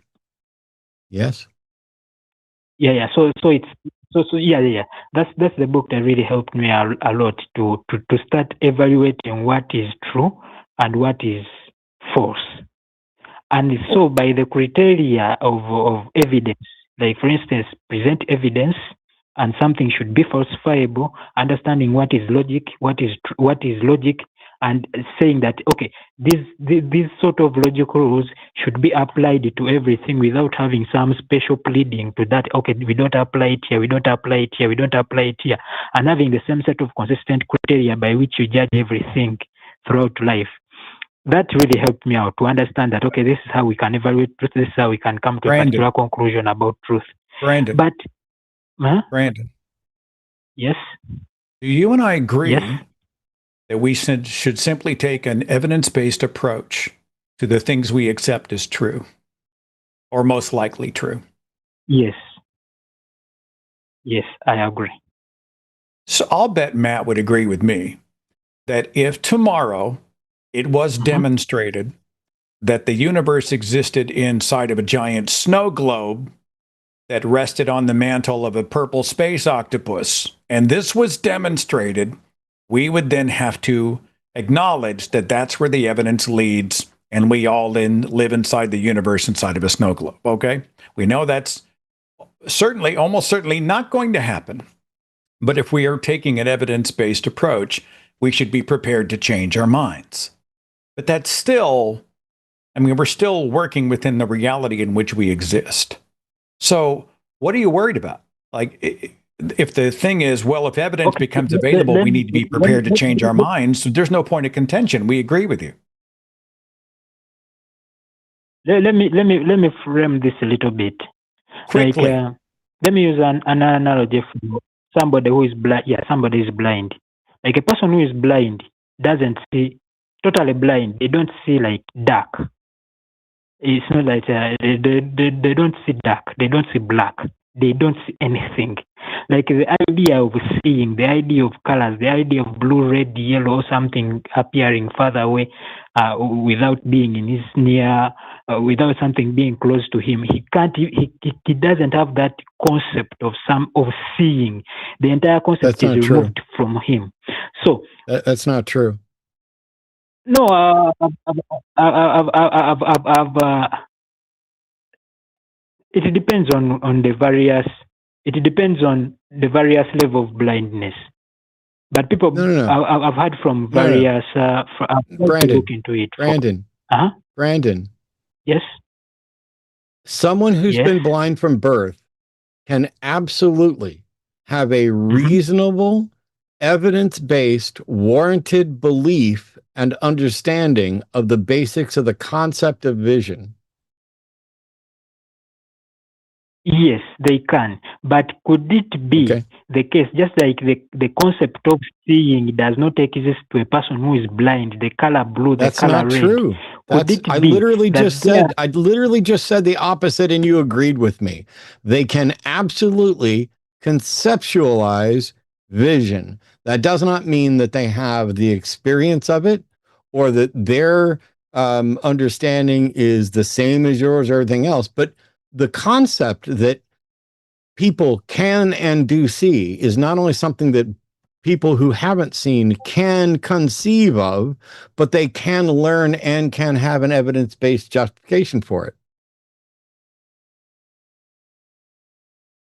Brandon, are you likening it to maybe someone who lived in a world that was only black and white, and they were trying to understand the color purple, but because they lived in a black and white world, the purple would be something that they could not connect in their brains? Is that what I'm hearing? They don't have, exactly that. They don't have, and they don't have that idea. They don't have that concept. What is the purpose? And regardless of how you, what is the point you're trying to make? The point I'm trying to make, if we had an epiphany and we're given a fresh perspective, and a new shade of the conversation opened up and we changed our minds, would we do that based on what the evidence said and the new information and the new perceptions that we have? Would we change our minds to improve our position? I think this is an easy yes, don't you? Yes, I agree with that. But that's not my question. My question is not about getting new evidence and logically evaluating the facts. Brandon, I've got 3 minutes. I'll give you one shot. What are you trying to tell us? What I'm trying to say, just like the theist, to whom even if you present logic, even if you present evidence, they don't have that concept that we argue, and that the way we come to conclusions about reality is through evidence-based assessment. I disagree. You disagree? I think they have been trained to think differently or reason unreasonably, but this idea that they would not then have, we could not share a frame of reference so that they could improve their position, I disagree with. I'm going to go ahead and let you go and let Matt sound off on this. Matt, did you have any thoughts on that? Like if someone had never, ever, ever considered that a God could not exist, therefore they would have no frame of reference and they would never have any good reason to change their mind if I went and presented them my evidence based on, I don't know, my own sense of reality, etc. He says that not having that commonality would make it nearly impossible for someone to evolve in that way. It's ridiculous. It's patently absurd. In the same way that you learned language from your parents, that is you learning concepts that you didn't know prior to that. And you can learn it in multiple different languages. And any thinking being who is able to evaluate reality and come to a conclusion is engaged in reasoning and has a concept of reasoning, and they can then be taught what sort of reasoning is reliable and leads reliably to an accurate, beneficial model of reality, and which sorts of reasoning fail to. This is how we've come to learn everything. It's how we learn fallacies. It's how we learned how to do syllogisms. It's how we learned and can know absolutely that there are exactly 256 syllogistic forms, and of all of them, we know exactly which ones are valid forms and which ones are invalid. It's how we know that the interior angles of a triangle in standard Euclidean geometry add up to 180 degrees. Now, for decades of my life, all of it, I could not have conceived of a world without a God, the Christian God, the only God, the one true God. I could not have conceived of it. So how did I become an atheist if I couldn't participate in those conversations, if I couldn't be reasoned with on that level, right? There was a time where it genuinely, there was a time when when I was first presented with the idea that God might not exist. They drill it into you early, and everybody around you believes. And so it seems absurd. And as I said earlier in the show, it may seem incredibly arrogant for you to even suspect that other people might be wrong. The notion that I don't actually exist it is about the only one that I don't think we can't really entertain. I mean, this is Rene Descartes', a cogito ergo sum. I think, therefore I am. But we can doubt everything up to the problem of hard solipsism. Am I a brain in a vat? Do any of you exist? Is every caller who calls into this show with some banal distraction that personally annoys me, even though they're good conversations, I'm just, I'm talking about what I don't want to get into sometimes. Are they real? Or is this me just messing with me? Or is this some alien sticking probes in my brain? It's like, watch what he does. Hey, pull up number 17 and see how he reacts to somebody saying that light is the conduit for consciousness. And then they pump that into my brain just to see, I can't prove that that's not what's happening. But I have an idea that the caller was real and really confused. It's kind of the model for a lot of our shows. I know I've had a few of those on my end as well. That's it for this broadcast today, starting right now with Jimmy and Austin calling it now. There will be heathenry, there will be sarcasm, there will be swear words, there will be shenanigans, there will be sacrifices to Moloch on the broadcast. Matt Dillahunty, good to host with you, brother. Good to see you, my friend. Good to see you, Seth. I'll talk to you later. I got to run, everybody. Take care.